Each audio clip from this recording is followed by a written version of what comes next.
ये कहानी पूरी तरह से कल्पना यानी इमेजिनेशन पर आधारित है।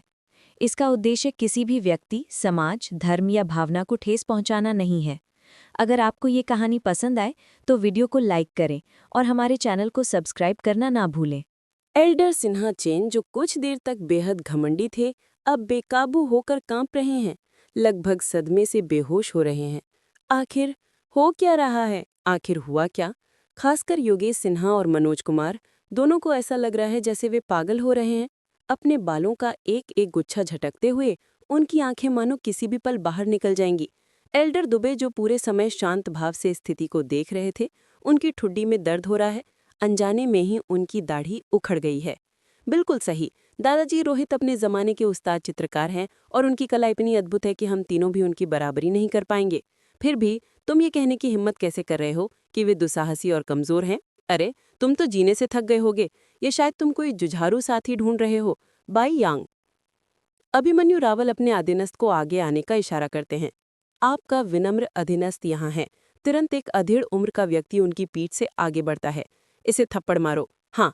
जब वह अधेड़ उम्र का व्यक्ति अंदर आया तो वह किसी भी तरह से ध्यान देने योग्य नहीं था। हालांकि इस समय जब वह अपनी पलकें उठाता है तो एक रक्त पिपासु आभा तुरंत फूट पड़ती है, मानो कोई राक्षस नरक से बाहर निकलने के लिए लाखों लाशों को पार कर गया हो। वह एल्डर सिन्हा चेन के ही समान साधना क्षेत्र का हो सकता है। दोनों पिक्षुए क्षेत्र के हैं, लेकिन उसकी आभा बाद वाले की तुलना में बहुत अधिक प्रबल है। सर्वोच्च सैनिक। भीड़ के दिल धड़क उठते हैं। ऐसी रक्त पिपासु आभा को अनगिनत जीवन मरण की स्थितियों से ही शांत किया जा सकता है। ऐसी आभा वाले सैनिकों को सर्वोच्च सैनिक कहा जाता है। उनमें से हर एक में अटूट इच्छा शक्ति और अविश्वसनीय पराक्रम है, जो अपने से ऊंचे साधना क्षेत्र वालों से द्वंद्व युद्ध करने में सक्षम है। अपनी रक्त पिपासु आभा से सबको अचंभित करने के बाद अधेड़ उम्र का व्यक्ति बाई यांग आगे बढ़ता है। एक पल में वह एल्डर सिन्हा चेन के सामने प्रकट होता है और उसे एक थप्पड़ जड़ देता है। पाह! पूरे हॉल में एक तीखी आवाज गूंजती है।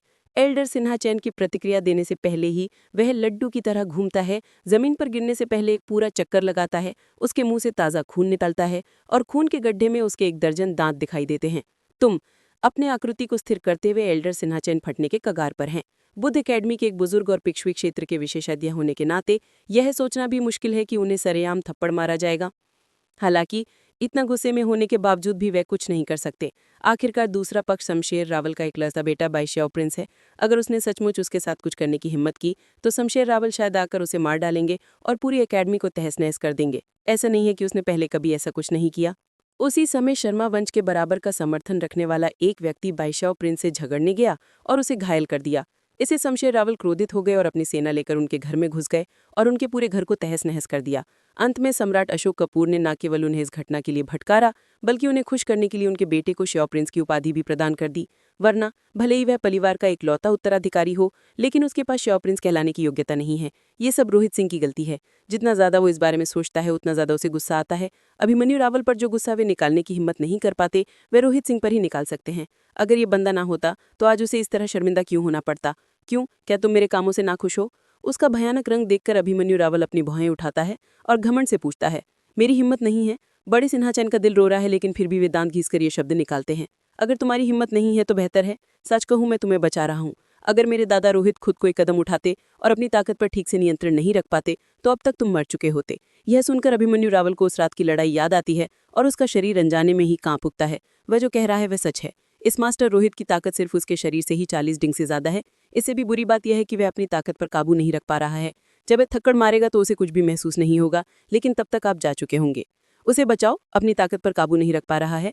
श्याओ प्रिंस के शब्दों के अनुसार रोहित सिंह शिक्षक की ताकत एल्डर सिन्हा चैन से ज्यादा है। ये कैसे संभव है? ज्यादा समय न लेते हुए सभी लोग अभी अभी घटी घटनाओं को समझने में कामयाब हो जाते हैं। यह खासकर योगेश सिन्हा और मनोज कुमार के लिए सच है, जिन्होंने दावा किया था कि रोहित सिंह कमजोर है और ऋषभ शागा झूठ बोल रहे हैं। दोनों ही अपने सामने घट रही स्थिति पर यकीन नहीं कर पा रहे हैं। पिछली जांच में रोहित सिंह के केवल जेंकी क्षेत्र के शिखर पर होने की पुष्टि हुई है। यह बात पूरी एकेडमी को पता है और उसके आगे बढ़ने की कोई खबर नहीं है। अगर ऐसा है तो वह बाईश्याओ प्रिंस से ज्यादा ताकतवर कैसे हो सकता है? इसके अलावा उनके शब्दों के आधार पर ऐसा लगता है कि एल्डर सिन्हा चैन भी उनकी बराबरी नहीं कर सकते। यह विचित्र और अविश्वसनीय हो सकता है, लेकिन कोई भी यह नहीं सोचता कि अभिमन्यु रावल झूठ बोल रहे हैं। सब जानते हैं कि बाई श्याओ राजकुमार न सिर्फ अविश्वसनीय रूप से प्रतिभाशाली है, बल्कि उसे दूसरों के साथ प्रतिस्पर्धा और मुकाबला करने का भी शौक है। अगर वो रोजाना 2-4 राउंड मुकाबला नहीं करेगा तो उसे असहजता महसूस होगी। चूंकि वो इस रोहित सिंह से इतना प्रभावित है, तो क्या इसका मतलब ये है कि उसके पास सचमुच वो ताकत है जिसकी वो बात कर रहा है? इस समय हर कोई उस युवक को देखने के लिए अपनी आंखें चौड़ी कर लेता है, जिसे वे पहले बेकार समझते थे। उसमें कुछ भी खास नहीं है, सिवाय उसकी गोरी और चिकनी त्वचा के, जो उसे उसकी वास्तविक उम्र से भी कम उम्र का दिखाती है। वो विशेषज्ञ कैसे हो सकता है? खांसी खांसी। बाकी सभी की शक भरी निगाहें उस पर टिकी देखकर रोहित सिंह बेबसी से अपना सिर हिलाता है। शायद अब वो अपनी असली ताकत छिपा नहीं पा रहा है, लेकिन शिक्षक योग्यता परीक्षा में फाइटर 3 डैन झेंकी क्षेत्र में सबसे निचले स्थान पर आने के बाद थोड़े से ब्रेक के बाद पिक्षियु क्षेत्र के विशेषज्ञ के बराबर हो जाना, कोई यकीन नहीं करेगा। क्या चुप रहना इतना मुश्किल है? रोहित सिंह को माइग्रेन का दर्द होने लगा। वो अपनी ताकत छिपाना चाहता था, चुप रहना चाहता था और चुपचाप शांत रहना चाहता था। शुरुआत में उसने सोचा था कि अभिमन्यु रावल का एकेडमी से कोई लेना देना नहीं है, इसलिए यहाँ किसी और को पता नहीं चलेगा। हालांकि उसने सपने में भी नहीं सोचा था कि एक ही रात में वो आदमी दौड़ा दौड़ा आ जाएगा। इतना बड़ा हंगामा करने के बाद चाहकर भी अब उसके लिए अपनी ताकत छिपाना नामुमकिन है। कितनी बदकिस्मती। जैसे ही वो अभी भी स्थिति से उलझन में है, उसे अभिमन्यु रावल झियाओ प्रिंस का चेहरा उसके सामने उभरता हुआ दिखाई देता है, जिस पर चापलूसी का भाव है। हे मास्टर रोहित, दादाजी रोहित, क्या मैंने मामला अच्छी तरह सुलझा लिया? हालांकि वो अभिमन्यु रावल को इस तरह के व्यवहार के लिए दोषी नहीं ठहरा सकता। मास्टर मनीष कश्यप पहले ही साफ कह चुके हैं कि वो परीक्षा पास कर पाएंगी या नहीं, ये पूरी तरह उन पर निर्भर है। स्वाभाविक है कि वो जानबूझकर उन्हें खुश करने की कोशिश करेंगे ताकि उनकी नज़रों में आ सकें। यही वजह है कि वो इतनी जल्दी उठ गए और रोहित सिंह के आने की खबर सुनकर अपने मातेहतों के साथ अंदर घुस आए। फिर भी मंजूर है, चूंकि जो हो गया सो हो गया, रोहित सिंह उसे स्वीकार ही कर सकते हैं, इसलिए उन्होंने सिर हिला दिया। रोहित गुरु, मुझे अपना शिष्य स्वीकार करें। ये जानते हुए कि रोहित सिंह की ताकत सिर्फ झेंकी क्षेत्र तक सीमित नहीं है, कुल प्रमुख प्रणव शर्मा अब और नहीं हिचकिचाते हैं। वो एक नज़र से ऋषभ शर्मा को इशारा करते हैं। ऋषभ शर्मा एक बार फिर आगे बढ़कर उनके सामने घुटने टेक देते हैं। मास्टर रोहित को अपना गुरु मानते हुए, तुम खुद को क्या समझते हो? मैंने तो अभी तक उन्हें स्वीकार भी नहीं किया है और तुम मुझसे मुकाबला करना चाहते हो? क्या हम थोड़ी देर और मुकाबला करें? रोहित सिंह के कुछ बोलने से पहले ही बाईश्याओ राजकुमार उसे घूरने लगता है। मेरी हिम्मत नहीं। ऋषभ शर्मा चौंक जाता है। हालांकि अभिमन्यु रावल लगभग उसकी एक ही उम्र का है, लेकिन उसकी ताकत फाइटर 5 डैन के शिखर पर पहुंच चुकी है। चूंकि वो उससे कई गुना ज्यादा ताकतवर है, इसलिए उसके साथ मुकाबला करना, इसमें और मौत को गले लगाने में क्या फर्क है? ठीक है ऋषभ शर्मा, तुम कल मेरी कक्षा में आकर सुन सकते हो। अगर तुम अच्छा प्रदर्शन करोगे तो मैं तुम्हें अपना शिष्य स्वीकार करने पर विचार कर सकता हूँ। इस डर के मारे कि ये बाईश्याओ राजकुमार एक बार फिर मुसीबत खड़ी कर देगा और ऋषभ शर्मा की जान ले लेगा, रोहित सिंह तुरंत बीच में बोल पड़ता है। शुक्रिया रोहित गुरु। कबीले के मुखिया प्रणव शर्मा ने राहत की सांस ली और जल्दी से उनका शुक्रिया अदा किया। ऋषभ शर्मा अभी रोहित सिंह के छात्र नहीं हैं, लेकिन मौजूदा हालातों को देखते हुए अब यही एक रास्ता है जिससे इस मामले को सुलझाया जा सकता है। आखिरकार अपने बेटे की इस निराशाजनक हरकत के लिए किसे जिम्मेदार ठहराया जाए कि वो दूसरे की कक्षा में घुसकर शिक्षक की हत्या कर दे? ऐसी स्थिति का सामना करने के बाद कोई भी शिक्षक ऐसे छात्र को स्वीकार नहीं करेगा। हालांकि वो अभी सिर्फ किनारे बैठकर सुन रहे हैं, लेकिन जैसे जैसे समय बीतता जाएगा, अगर वो अच्छा प्रदर्शन करते रहेंगे तो वो निश्चित रूप से एक आधिकारिक छात्र बन पाएंगे। किनारे बैठकर सुन रहे हैं बुजुर्ग सिन्हा, जिनकी आंखों में आंसू आ रहे हैं। वो अकेडमी के एक बुजुर्ग हैं और शिक्षा ब्यूरो के प्रमुख भी हैं। आमतौर पर वही छात्रों को चुनता है। अगर कोई दूसरे शिक्षक को मान्यता देने के लिए उसके प्रशिक्षण से हट जाए तो ये एक बात है, लेकिन वो तो दूसरे शिक्षक के पाठों को किनारे बैठकर सुनता रहता है। अकेडमी के सबसे घटिया शिक्षक का जिक्र करना तो दूर की बात है। बुजुर्ग सिन्हा चिन को ऐसा लग रहा है जैसे उनके पुराने चेहरे पर बार बार पांव पड़ रहे हैं और उनकी गरिमा का एक कतरा भी नहीं बचा है। उनकी गरिमा उनकी दादी के घर तक फेंक दी गई है। उनकी दादी के घर क्यों नहीं, क्योंकि वे वहां से पहले ही गुजर चुके हैं। मास्टर रोहित, क्या कोई और बात है जो आपको मुझसे तय करवानी है? अगर है तो मैं आपकी मदद करूंगा। उसके बाद मुझे पेंटिंग सिखाइए। अभिमन्यु रावल रोहित शिक्षक की ओर मुड़ते हैं। अभी भी कुछ चीजें हैं जो मुझे तय करनी है। रोहित शिक्षक शेंगचिन की ओर मुड़ते हैं। बुजुर्ग सिन्हाचन, ज्ञानोदय वसीयत परीक्षण के नतीजे पहले ही आ चुके हैं। क्या अब समय नहीं आ गया है कि हम उस शर्त की शर्तें पूरी करें जिस पर हम सहमत हुए थे? उनके यहाँ होने का कारण ज्ञानोदय वसीयत परीक्षण है। परीक्षण समाप्त होने के बाद कई चीजें घटित हुई हैं, लेकिन अब समय आ गया है कि जो शर्त उन्होंने तय की है उसे पूरा किया जाए। रोहित सिंह, इस बारे में खुश होने की कोई जरूरत नहीं है। मैं ज्ञानोदय वसीयत परीक्षण हार गया, लेकिन ज्यादा से ज्यादा मुझे सिर्फ 100 ईश्वर हत्या के कोड़े ही खाने पड़ेंगे। मुझे डर है कि तुम मुझसे मेरा शिक्षण लाइसेंस छीनने की क्षमता नहीं रखते। ये जानते हुए कि अब वो इससे बच नहीं सकता, मनोज कुमार इसका सामना करने का फैसला करता है और एक क्रूर भाव के साथ आगे बढ़ता है। क्षमता नहीं है? रोहित सिंह भौहें चढ़ाते हैं। सच कहूं तो मेरा कोई बुरा रिकॉर्ड नहीं है और मैंने अपने किसी छात्र को भी पागल नहीं बनाया। हालांकि शिक्षक योग्यता परीक्षण में मेरा परिणाम औसत दर्जे का है, फिर भी यह पास है। सिर्फ एक शर्त के कारण मेरा शिक्षण लाइसेंस छीनने का अधिकार शिक्षक संघ को भी नहीं है। मनोज कुमार उन्माद से चीखता है। क्या ये सच है?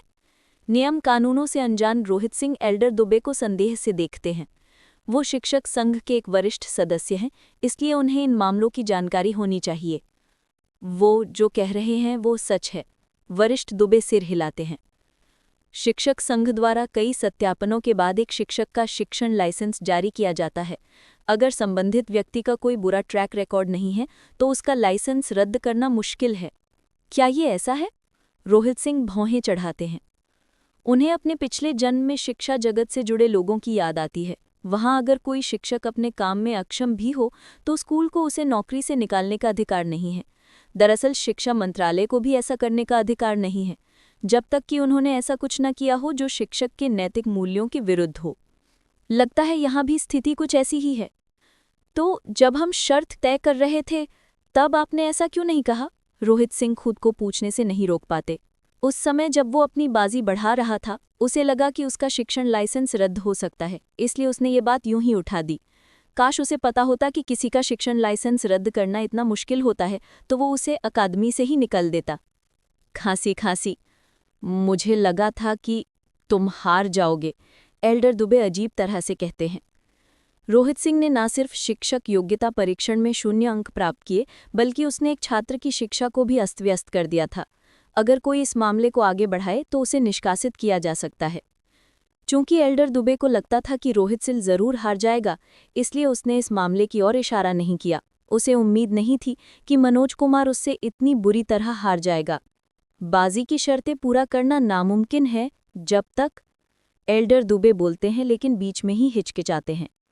क्या? जब तक कोई मास्टर शिक्षक या सहयोगी मास्टर शिक्षक स्वयं ये प्रमाणित न कर दे कि वो शिक्षक बने रहने के योग्य नहीं है और ये प्रमाण पत्र शिक्षक संघ को ऊपर भेज दिया जाए, एल्डर दुबे कहते हैं। मास्टर शिक्षक? सहयोगी मास्टर शिक्षक? मैं इन्हें कहाँ ढूंढूं? रोहित सिंह अपना सिर हिलाते हैं। चाहे मास्टर शिक्षक हों या सहयोगी मास्टर शिक्षक, वो शिक्षा जगत में ऊंचे पद पर हैं, तो उनके लिए किसी एक से परिचित होना कैसे संभव है? और अगर वो किसी एक से परिचित भी हैं तो दूसरे पक्ष के लिए इतनी छोटी सी शर्त से परेशान होना असंभव है। रोहित सिंह भौहें चढ़ाते हैं। इसी समय ड्यूटी पर तैनात शिक्षक एक बार फिर अंदर आते हैं और हाथ जोड़कर उनकी आवाज़ कमरे में गूंजती है। योगेश चंद शिक्षक, बाहर एक महिला खड़ी है जिसने खुद को रजनी त्यागी बताया है और रोहित सिंह शिक्षक को ढूंढ रही हैं। छोटी रजनी भी यहाँ है? अभिमन्यु रावल की आंखें चमक उठती हैं। कल मास्टर मनीष कश्यप ने उन्हें रोहित सिंह के अधीन अध्ययन करने का काम सौंपा, जिसके तुरंत बाद वे सुबह सुबह यहाँ दौड़े चले आए। अगर ऐसा है तो छोटी रजनी उनसे पीछे कैसे रह सकती है? उनके शब्दों के बीच एक खूबसूरत आकृति दरवाजे से अंदर आती है। उसका हल्का पीला टॉप उसके दुबले पतले और नाजुक शरीर को पूरी तरह से उभार रहा है। उसकी त्वचा बर्फ की तरह सफ़ेद है और वो कोमल कपूर के सामने भी फीकी नहीं पड़ती। रोहित गुरुजी को प्रणाम। जैसे ही वो कमरे में प्रवेश करती है वो रोहित सिंह की ओर बढ़ती है और उन्हें प्रणाम करती है। ये जानते हुए कि दूसरा पक्ष भी अभिमन्यु रावल के ही उद्देश्य से यहाँ आया है, रोहित सिंह का सर दर्द करने लगता है और वो अपनी भौहों को रगड़ते हैं। भौहों के बीच का भाग। दरअसल उसे चित्रकला के बारे में कुछ भी नहीं पता और वो बस उनकी कमियां बता सकता है। उसे ये भी नहीं पता कि उन्हें चित्रकला सिखाने की शुरुआत कहाँ से करनी चाहिए। युवा मालकिन को प्रणाम। जैसे ही वो इस उलझन में पड़ता है कि वो दूसरे के सामने ये बात कैसे कबूल करे, एल्डर दुबे आगे बढ़ते हैं और विनम्रता से हाथ जोड़कर रजनी त्यागी का अभिवादन करते हैं। युवा मालकिन? एल्डर सिन्हा के मन में एक विचार कौंधा, जिससे कमजोरी का एहसास उनके पैरों को जकड़ लेता है और वो लड़खड़ाकर पीछे की तरफ गिर पड़ते हैं। चेहरे पर उदासी लिए वो पूछते हैं, क्या वो शिक्षक संघ के संघ नेता हुआंग की पुत्री हो सकते हैं? वो प्रतिभा जो 20 साल की उम्र तक भी न पहुंच पाने के बावजूद एक निम्न स्तरीय एसोसिएट मास्टर शिक्षिका बनने में कामयाब रही। अभी कुछ देर पहले वो एल्डर दुबे से शिक्षक संघ की उस प्रतिभा महिला के बारे में बात कर रहे थे जो कम उम्र में ही एक निम्न स्तरीय एसोसिएट मास्टर शिक्षिका बन गई थी, और वो सोच रहे थे कि वो उनके जैसे बूढ़े आदमी से भी ज्यादा अद्भुत है। उन्होंने सपने में भी नहीं सोचा था कि वो रजनी त्यागी जैसी होंगी, और देखने से तो रोहित सिंह के साथ उनकी अच्छी बनती दिख रही है। हे भगवान, ये क्या हो रहा है? जिस क्षण उसने दूसरे पक्ष पर दूसरों को ज्ञान देने और उनका पालन पोषण करने में असमर्थ होने का आरोप लगाया, शर्मा वंश ने अपने बेटे को उसके पास भेज दिया, यहाँ तक कि उसे ऐसा करने के लिए अपने संरक्षण से भी हटा लिया। जिस क्षण उसने कहा कि दूसरे पक्ष में ताकत की कमी है, बाईशा और राजकुमार दूसरे पक्ष की ताकत की जांच करने के लिए दौड़ा और दावा किया कि वो खुद उसके बराबर नहीं है। जिस क्षण उसने कहा कि केवल एक मास्टर शिक्षक और एक सहयोगी मास्टर शिक्षक ही मनोज कुमार का शिक्षण लाइसेंस रद्द कर सकते हैं, एक सहयोगी मास्टर शिक्षक दौड़ा दौड़ा आया। अरे रोहित सिंह, जरूर स्वर्ग ने तुम्हें मुझसे निपटने के लिए यहाँ भेजा होगा। बड़े सिन्हा केवल निराश महसूस करते हैं और उनके मन में आत्महत्या के विचार भी आते हैं। मनोज कुमार, जो अभी कुछ देर पहले तक घमंडी थे, डर के मारे पीले पड़ जाते हैं और पीछे की ओर सिमट जाते हैं। एक पल पहले उसे कम से कम इस बात का भरोसा था कि दूसरा पक्ष उसका शिक्षण लाइसेंस रद्द नहीं कर पाएगा, लेकिन इस पल वो सचमुच डरा हुआ है। क्या वो शिक्षक योग्यता परीक्षा में 0 अंक पाने वाला कोई बेकार आदमी नहीं है? वो इतने सारे लोगों को कैसे जानता है? वे सब उसका सम्मान क्यों करते हैं? मैं ये स्वीकार नहीं करूंगा। मनोज कुमार दांत पीसता है और मन ही मन उन्माद से चीखता है। आज से पहले दूसरा पक्ष उसकी नज़रों में कुछ भी नहीं था, वो उससे मुकाबला करने के भी लायक नहीं था। फिर भी अब दूसरा पक्ष पहले ही एक ऊंचा पहाड़ बन चुका है जिसकी ओर वो सिर्फ ऊपर ही देख सकता है। हे योगेश सिन्हा के दांत भी बज रहे हैं। इस समय रोहित सिंह एक चींटी से, जिसे वो जब चाहे कुचल सकता था, एक विशालकाय डायनासोर में बदल गया है। ऐसा परिवर्तन उसकी कल्पना से भी परे था। आप एक एसोसिएट मास्टर शिक्षक हैं? योगेश चहन के आश्चर्यजनक शब्द सुनकर रोहित सिंह अनिश्चितता से उस महिला को देखता है। ये लड़की उससे भी छोटी है। एसोसिएट मास्टर टीचर होने के नाते ये सच है कि किसी व्यक्ति का आंकलन उसके रूप रंग से नहीं करना चाहिए। बस राकेश जी की नज़र मुझ पर पड़ गई और उन्होंने मुझे अपनी मदद के लिए बुला लिया। रजनी त्यागी मुस्कुराती हैं। उनके शब्द भले ही विनम्र हो, लेकिन उनकी आंखों से आत्मविश्वास साफ झलकता है। शी का संक्षिप्त रूप शिक्षक। सहायक मास्टर टीचर बनने के लिए सबसे पहले और सबसे जरूरी, आपके पास दूसरों से बढ़कर प्रतिभा होनी चाहिए। दूसरा, आपको एक अवसर मिलना चाहिए। भले ही आप में अपार प्रतिभा हो और अपने छात्रों का मार्गदर्शन करने और उन्हें ज्ञान देने की क्षमता आपकी अद्भुत हो, लेकिन अगर आप एक मास्टर टीचर की मान्यता प्राप्त नहीं कर पा रहे हैं तो ये सब खोखली बातें हैं। रजनी त्यागी कल्कि कामराज्य के शिक्षक संघ के प्रमुख की बेटी होने के नाते उन्हें बचपन से ही अच्छी शिक्षा प्राप्त करने का सौभाग्य प्राप्त हुआ। इसके अलावा उनके पिता के संपर्कों को देखते हुए एसोसिएट मास्टर टीचर बनना उनकी अपेक्षाओं से परे नहीं था। ये बहुत अच्छी बात है कि आप एक एसोसिएट मास्टर शिक्षक हैं। ये मनोज कुमार शिक्षक मुझसे एक ज्ञानोदय वसीयत मुकदमे में हार गया है और वो अपनी शर्त पूरी करने से इनकार कर रहा है। इससे पहले एल्डर दुबे ने कहा था कि अगर कोई एसोसिएट मास्टर शिक्षक इस मामले में आवाज़ उठाए तो मनोज कुमार शिक्षक का शिक्षण लाइसेंस रद्द किया जा सकता है। जो लोग उसके खिलाफ हैं, रोहित सिंह उन्हें इतनी आसानी से नहीं छोड़ेंगे। सोचना भी क्या ऐसा मामला होगा। रजनी त्यागी भौंचक्की रह जाती हैं। एक शिक्षक होने के नाते इतनी छोटी सी बात पर द्वेष रखना और यहाँ तक कि अपने साथियों को फंसाने के लिए ज्ञानोदय वसीयत मुकदमे का सहारा लेना, वो अगर शिक्षक ही बना रहा तो शिक्षकों का नाम ही खराब करेगा। एल्डर दुबे आगे बढ़ते हैं। मेरा मानना है कि उसके पास शिक्षक बनने की योग्यता नहीं है। जाओ और अभी इसके लिए जरूरी प्रक्रियाएं निपटाओ। रजनी त्यागी अधिकारपूर्वक कहती हैं। हाँ। एल्डर दुबे ने सिर हिलाया। मनोज कुमार की ओर मुड़कर उसने भी सिर हिलाया। एसोसिएट मास्टर टीचर होने के नाते रजनी त्यागी का पद बहुत ऊंचा है और ये भी कि वो गिल्ड लीडर की बेटी भी है। बस कुछ शब्दों में उसने मनोज शिक्षक का भाग्य तय कर दिया। जो लोग शिक्षक की पहचान रखते हैं उनका सम्मान किया जाता है, चाहे वो कहीं भी जाएं। अगर किसी शिक्षक का शिक्षण लाइसेंस छीन लिया जाए तो इसका मतलब यही हो सकता है कि उसके आचरण में कोई समस्या है। ऐसे रिकॉर्ड के साथ कोई भी उसे नौकरी पर नहीं रखेगा, चाहे वो कहीं भी जाए। मैं फैसला सुनकर मनोज कुमार जमीन पर गिर पड़े। उनका पीला चेहरा निराशा से भर गया। उन्होंने इस शिक्षण लाइसेंस को पाने के लिए इतनी मेहनत की है, सोचिए ये यूं ही रद्द हो जाएगा, सिर्फ इसलिए क्योंकि उन्होंने एक ऐसे घटिया इंसान को चुनौती दी जिसने शिक्षक योग्यता परीक्षा में शून्यांक प्राप्त किए थे। मैं इसे स्वीकार नहीं करूंगा, मैं इसे स्वीकार करने से इनकार करता हूं। ठीक है। मनोज कुमार एक बार फिर से खड़े हो जाते हैं। वे रोहित सिंह को निर्दयता से देखते हैं। रोहित सिंह, तुम अभी तक नहीं जीते। तुमने शिक्षक योग्यता परीक्षा में शून्यांक प्राप्त किए हैं और एक छात्र की साधना को बेकाबू कर दिया है।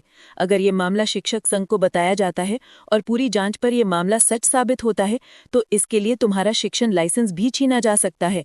इसके अलावा तुम्हारे रिकॉर्ड में एक छात्र की साधना के बेकाबू होने का मामला दर्ज है। यही बात एक शिक्षक की निचली सीमा को पार कर जाती है। सही कहा रोहित सिंह, तुम्हें इस पर खुशी होने की जरूरत नहीं है। तुमने मनोज शिक्षक का शिक्षण लाइसेंस रद्द करवा दिया होगा, लेकिन तुम अपना लाइसेंस भी ज्यादा दिन नहीं रख पाओगे। मैं अभी शिक्षक गिल्ड को इस मामले की शिकायत करूंगा और उनसे इस मामले में निष्पक्ष फैसला करवाऊंगा। मनोज कुमार की गुस्से भरी दहाड़ सुनकर योगेश सिन्हा की आंखें चमक उठती हैं और उनमें फिर से आग भड़क उठती है। उसके और रोहित सिंह के बीच का रिश्ता पहले ही बिखर चुका है। अब जब ये साबित हो गया है कि दूसरे पक्ष के पास मजबूत समर्थन है, तो शायद वो अब अकादमी में उसके रहते चैन से नहीं रह पाएगा। इसलिए वो रोहित सिंह को बख्श नहीं सकता। और तो और, अब तो देवी भी उसके पक्ष में बोल रही हैं। अगर वो बिना कुछ किए खुद को पिटने देगा तो भविष्य में वो कैसे सिर उठा पाएगा। योगेश सिन्हा रोहित सिंह को घूरते हैं और उनकी निगाहों से ठंडे इरादे निकलते हैं। क्या तुम कमाल के नहीं हो? सुमेर राठौर का तुम पर भरोसा 60 से ज्यादा है। शर्मा परिवार तुम्हें ऋषभ शर्मा को स्वीकार करने के लिए कहता है। हो सकता है कि अभी तुम्हारे लिए सब कुछ ठीक चल रहा हो, लेकिन देखते हैं कि तुम्हारा टीचिंग लाइसेंस छिन जाने के बाद तुम्हारा क्या हाल होगा। आइए देखें कि बुद्ध अकादमी में बने रहने के आपके क्या अधिकार हैं और अपने छात्रों को पढ़ाने के आपके क्या अधिकार हैं। रोहित सिंह शिक्षक की योग्यताएं और नैतिकता वाकई संदिग्ध हैं। सहयोगी मास्टर शिक्षिका रजनी त्यागी एल्डर दुबे दोनों की बातें सच हैं। इस रोहित शिक्षक ने एक छात्र को पागल बना दिया है और पिछली शिक्षक योग्यता परीक्षा में भी उसे 0 अंक मिले हैं। मुझे उम्मीद है कि संघ इस मामले को निष्पक्षता से संभालेगा और अकादमी को इस नासूर से मुक्त करेगा। पल भर में एल्डर सिन्हा चैन के चेहरे पर चमक लौट आई। सीधे और गरिमामय भाव से वे बोलते हैं। वे हो सकता है कि मनोज कुमार को ना बचा सकें, लेकिन रोहित सिंह को भी बेदाग नहीं जाने देंगे। इन तीनों की चीख सुनकर एल्डर दुबे और रजनी त्यागी ने एक दूसरे को देखा और फिर रोहित सिंह की ओर मुड़े। अगर उनकी बातें सच थीं तो शिक्षक संघ को इस मामले की जांच करनी ही होगी। अगर जांच के नतीजे उनके दावों के मुताबिक होते तो इस रोहित शिक्षक का शिक्षण लाइसेंस छीन लिया जाना बहुत मुमकिन था। लगता है मैंने उन्हें कम आंका था। वे नियमों का फायदा उठाने में भी माहिर हैं। उसे उम्मीद नहीं थी कि लगातार इतने प्रहार झेलने के बाद भी वे पलटवार कर पाएंगे। रोहित सिंह ने भौहें चढ़ाईं। ऐसा लगता था कि चाहे कोई किसी भी दुनिया में क्यों न हो, कुछ चीजें कभी नहीं बदलती।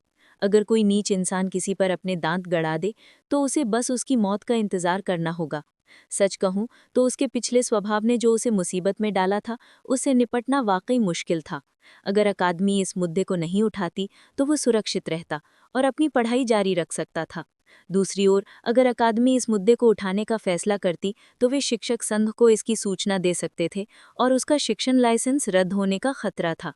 अगर उसका शिक्षण लाइसेंस छीन लिया जाए तो उसकी हालत मनोज कुमार से ज्यादा अच्छी नहीं होगी। इसलिए चाहे कुछ भी हो जाए, उसे उन्हें सफल नहीं होने देना चाहिए। हालांकि ये सच था कि उसने शिक्षक योग्यता परीक्षा में 0 अंक प्राप्त किए थे और उसने सचमुच एक छात्र की साधना को अस्त व्यस्त कर दिया था। ये उसके पिछले स्वभाव का कर्म था और वो चाहकर भी इसे ठीक नहीं कर सकता था। अर्थात उसके पिछले स्वभाव ने जो गड़बड़ की थी वही संभवतः उसका पतन था। अगर वो आज से स्वर्ग पथ के पुस्तकालय के माध्यम से शक्तिशाली छात्रों का पोषण करने में सक्षम भी हो जाए तो भी उसके लिए एक कुशल शिक्षक बनना और दूसरों का विश्वास अर्जित करना मुश्किल होगा। उसे इस समस्या का समाधान ढूंढना ही होगा। अपनी ग्लेबिला को रगड़ते हुए रोहित सिंह खुद को असहाय महसूस कर रहा था। उसका उत्थान एक ऐसी चीज थी जिस पर उसका कोई नियंत्रण नहीं था और वो ये तय नहीं कर पा रहा था कि वो किस समय सीमा में उत्थान करेगा। इसके अलावा अगर उसकी पिछली कमजोरियां न होती तो वो भी आगे नहीं बढ़ पाता। क्या वो यूं ही चुपचाप खड़ा रह सकता था जब वे इस घटना की सूचना शिक्षक संघ को देते और उसका शिक्षण लाइसेंस रद्द करवा देते? बिल्कुल नहीं। अरे, क्या मैं अपनी अचानक बढ़ी हुई ताकत का कारण नहीं बता सकता? क्या कमाल की बात है, मैं इसका इस्तेमाल कर सकता हूँ। जैसे ही वो समझ नहीं पा रहा था कि क्या करे, अचानक उसके दिमाग में एक विचार कौंधा और एक अविश्वसनीय विचार उसके दिमाग में कौंध गया। योगेश सिन्हा और योगेश सिन्हा आ की ओर एक बार फिर देखते हुए उनके होंठों के किनारे ऊपर की ओर उठ गए। चूंकि तुम दोनों में से कोई भी मेरे लिए रास्ता छोड़ने को तैयार नहीं है, इसलिए मैं पहले ही माफी मांग लेता हूँ। रोहित सिंह, तुम क्या खुश नहीं हो? देखते हैं कि शिक्षक संघ में बुलाए जाने के बाद भी तुम इतने खुश कैसे रह पाते हो? एल्डर दुबे और रजनी त्यागी की झिझक को भांपते हुए योगेश सिन्हा उत्सुकता से हंस पड़े।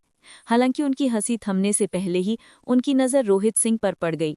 उनके हाथ उनकी पीठ के पीछे थे और वे झिझकते हुए दुविधा भरी आंखों से देख रहे थे। ऐसा लग रहा था जैसे उनके मन में कुछ चल रहा है और वे सोच रहे थे कि उन्हें इसके बारे में बात करनी चाहिए या नहीं। क्यों? तुम क्या दया की भीख मांग रहे हो? रोहित सिंह को इस तरह व्यवहार करते देख योगेश सिन्हा खुशी से झूम उठे। लेकिन अब बहुत देर हो चुकी है। दया की भीख मांग रहे हो? रोहित सिंह ने सिर हिलाया। तुम इसके बारे में बहुत ज्यादा सोच रहे हो। मैं तो बस सोच रहा हूं कि मुझे इसके बारे में बोलना चाहिए या नहीं। आह! ये कहते हुए उसने आह भरी। उसकी हताशा, दर्द, साथ ही दुख और दुविधा उसकी आह से साफ झलक रही थीं। कुल मिलाकर उसकी आह से साफ जाहिर हो रहा था कि चिंताएं उसके मन को सता रही थीं और वो एक दुखी इंसान था जिसके पीछे एक कहानी छुपी थी। बताओ क्या? क्या? बोलो क्या? योगेश सिन्हा ने भौहें चढ़ाईं। छोड़ो भी, क्योंकि बात यही है। उसकी बातों को अनसुना करते हुए रोहित सिंह ने सिर हिलाया। चेहरे पर एक करुण स्वर लिए वो कुछ देर और झिझका और फिर बोला, शुरू में सहकर्मियों और साथी शिक्षकों के तौर पर अकादमी की प्रतिष्ठा की खातिर अगर तुमने कुछ ज़्यादा ही कर दिया हो तो मुझे पूरी बात ध्यान में रखनी चाहिए और उसे छोड़ देना चाहिए। अब तो जो दिख रहा है। इस समय उसने अपने हाथ पीठ के पीछे कर लिए। उसकी आंखें ऊपर की ओर उठी मानो दर्द से भरी हों। क्या मतलब है तुम्हारा? उसे आ भरते और सिर हिलाते देख भीड़ का ध्यान उस पर केंद्रित हो गया। योगेश सिन्हा और योगेश चैन ने एक दूसरे को देखा। उन्हें समझ नहीं आ रहा था कि वो आदमी क्या कर रहा है। तुम किस लिए नाटक कर रहे हो? अब तुम्हें किसी भी पल नौकरी से निकाला जा सकता है। तुम्हारी एक्टिंग चाहे कितनी भी शानदार क्यों न हो, ये सच नहीं बदलेगी। मुझे लगता है वो हमारा ध्यान भटकाने के लिए जानबूझकर बकवास कर रहा है। उसके झांसे में मत आना, योगेश सिन्हा ने बड़बड़ाते हुए कहा। शिक्षक योग्यता परीक्षा में 0 अंक लाना और एक छात्र को पागल बना देना, ये उसके बारे में ऐसे तथ्य थे जो अकादमी में सभी जानते थे। वो चाहे कुछ भी करे, उसके लिए अपने नाम पर लगे दाग को धोना नामुमकिन था। तो क्या हुआ अगर तुम वाकपटु हो? तुम इन तथ्यों को नकार नहीं सकते। भले ही तुम नकारने की कोशिश करो, तुम्हारे कामों के पुरालेख मौजूद हैं।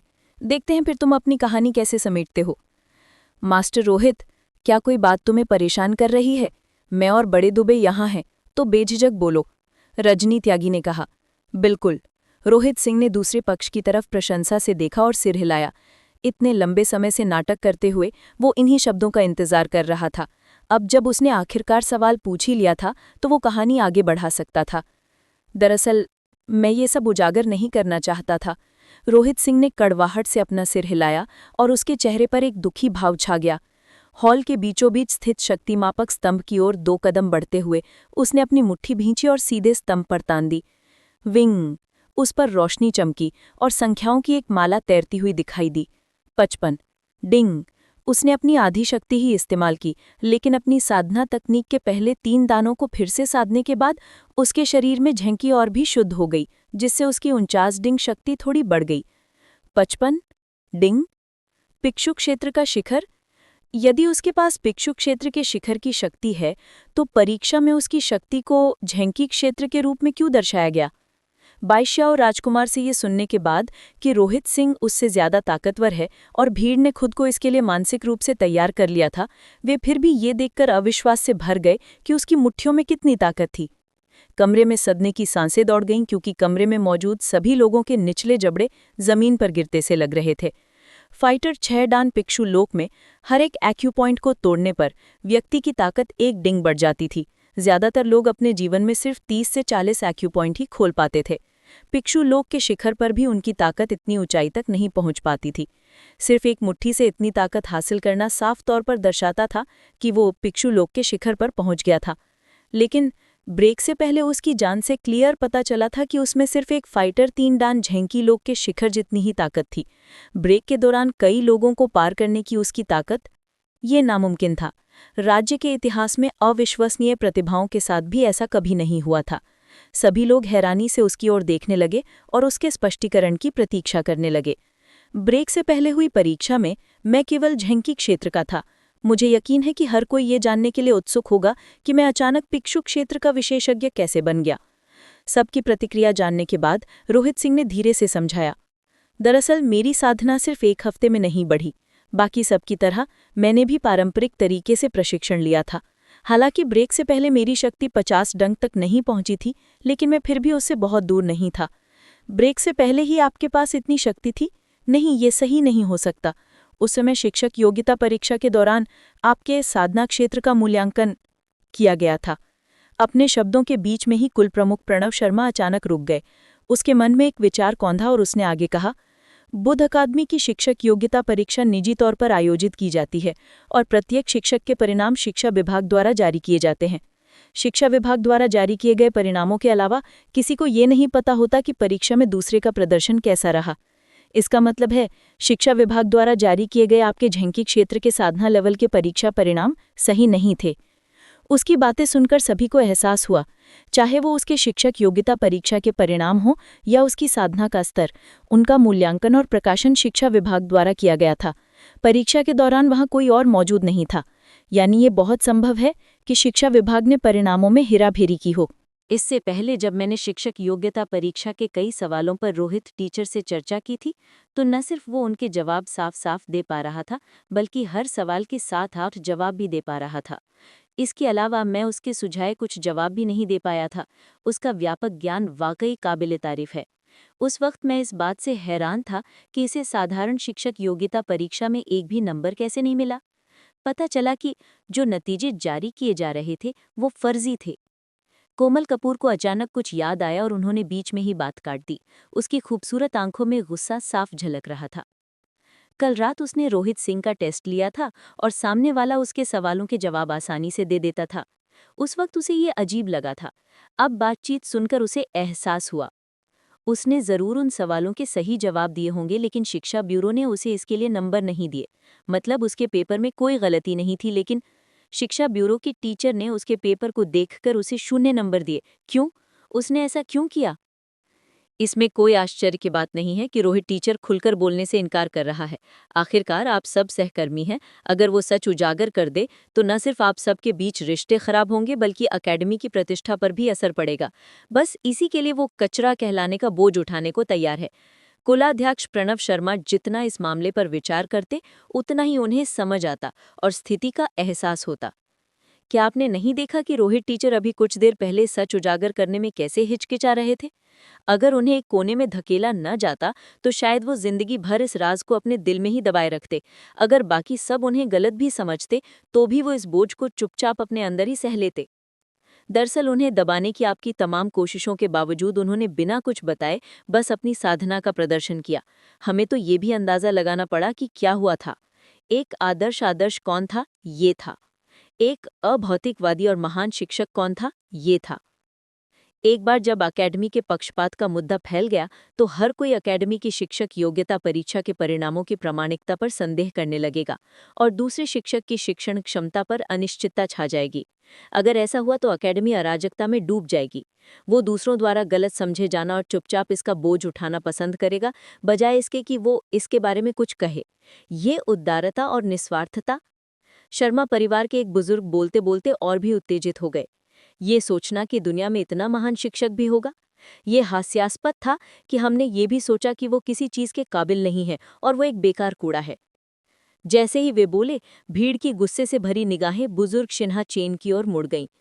पहले उसे देखो, फिर खुद को देखो। आप दोनों शिक्षक हैं, लेकिन आप दोनों के आचरण में इतना अंतर क्यों था?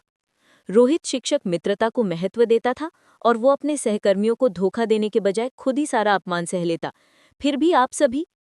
मैं योगेश चैन गुस्से से पागल ही होने वाला था। आखिर ये हो क्या रहा है? ये क्या फर्जी नतीजे? दोस्ती का क्या मोल?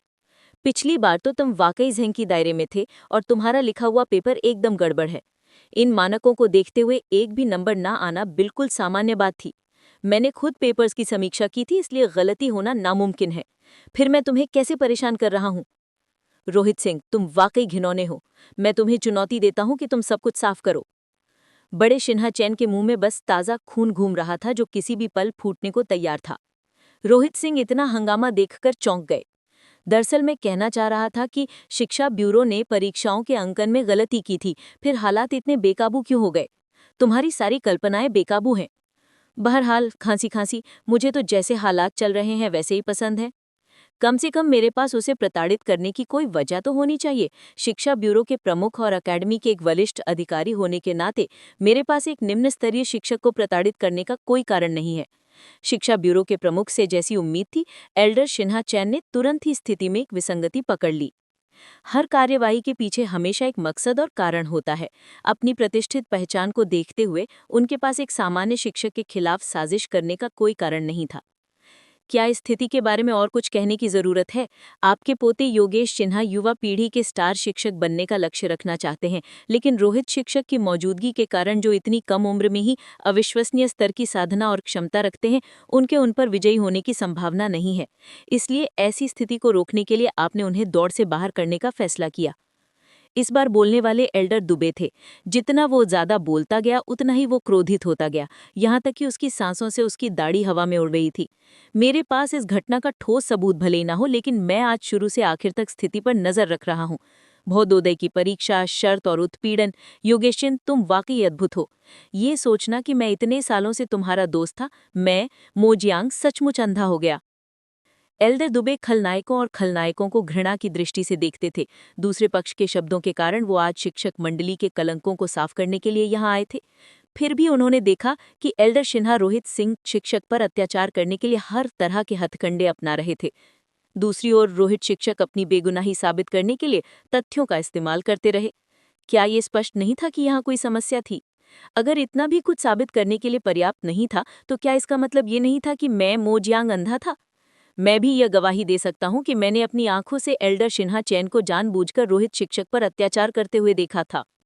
हमारे सामने ऐसा खुलेआम करने के लिए कौन जाने पीठ पीछे वो क्या क्या हथकंडे अपनाता होगा। किसी इंसान का उसके मुखौटे से अंदाजा नहीं लगाया जा सकता। सोचिए, शिक्षा ब्यूरो का मुखिया अपने पोते के लिए ऐसी ज्यादती करेगा? वो तो हैवान है। जैसे ही एल्डर दुबे ने मुंह खोला, रोहित सिंह की जगह कई लोग गुस्से से चहचहाने लगे। एल्डर सिन्हा चिन का सिर चकराने लगा और वो पागल होने की कगार पर थे। मैंने सच में उन पर कोई अत्याचार नहीं किया, बस आज उन्होंने मेरी इज्जत को रौंदा है, इसलिए मुझे उनसे परेशानी हो रही है। अगर मैं कहूं कि आज से पहले मुझे उनके बारे में ज़्यादा कुछ नहीं पता था, बस इतना कि एक शिक्षक के तौर पर उनके स्तर अपर्याप्त थे, तो क्या आप सब मेरी बात पर यकीन करेंगे? हालांकि बाकी सभी के गुस्से भरे चेहरे को देखकर उन्हें पता था कि उन्हें समझाने की कोशिश करने का कोई फायदा नहीं है। उसे ऐसा लग रहा था जैसे उसकी पैंट में कीचड़ गिर गया हो। सच हो या झूठ, मल ही तो था। जिसने ये सब शुरू किया था रोहित सिंह की तरफ मुड़कर देखा। उसके हाथ अभी भी उसकी पीठ के पीछे थे और उसके चेहरे पर एक करुण भाव था, मानो वो ये राज खोलने को तैयार ही न हो। अरे, तुम तो नानुकुर कर रहे थे। ये सब तुम्हारी बकवास की वजह से था। तुम ही तो नाकाबिल थे और शिक्षक योग्यता परीक्षा में 0 अंक लाए थे। फिर अचानक ये हमारे शिक्षा ब्यूरो द्वारा तुम्हारे नतीजों में हेराफेरी और मेरे द्वारा तुम्हें परेशान करने जैसा कैसे हो गया? इस घटना का मुझसे या शिक्षा ब्यूरो से क्या लेना देना था? छी! अब और उसे ना दबा पाने के कारण उसके सीने में उमड़ता हुआ ताज़ा खून फूट पड़ा। हैं, सोचो, इतनी शर्मनाक हरकत करने के बाद भी तुम्हें खून की उल्टी करनी पड़ रही है। अगर मैं होता तो कब का किसी खंभे पर सिर पटककर आत्महत्या कर लेता। कितना बेशर्म! तुम जैसा आदमी बुद्धा अकेडमी के शिक्षा ब्यूरो का प्रमुख कैसे बन गया? और हाँ, वो एक बुजुर्ग है, उसके चरित्र में कोई कमी है। मुझे लगता है कि हमें उसका शिक्षण लाइसेंस रद्द कर देना चाहिए। उसे खून बहता देखकर ना सिर्फ किसी को उससे सहानुभूति नहीं हुई, बल्कि उनके शब्द और भी कठोर हो गए। ये कैसे हुआ? योगेश सिन्हा और मनोज कुमार हक्के बक्के रह गए। अभी कुछ ही देर पहले ही जीत का टिकट उनके हाथ में था और वो जीत हासिल करने ही वाले थे। अचानक से हालात कैसे बदल गए? आखिर क्या हो रहा था?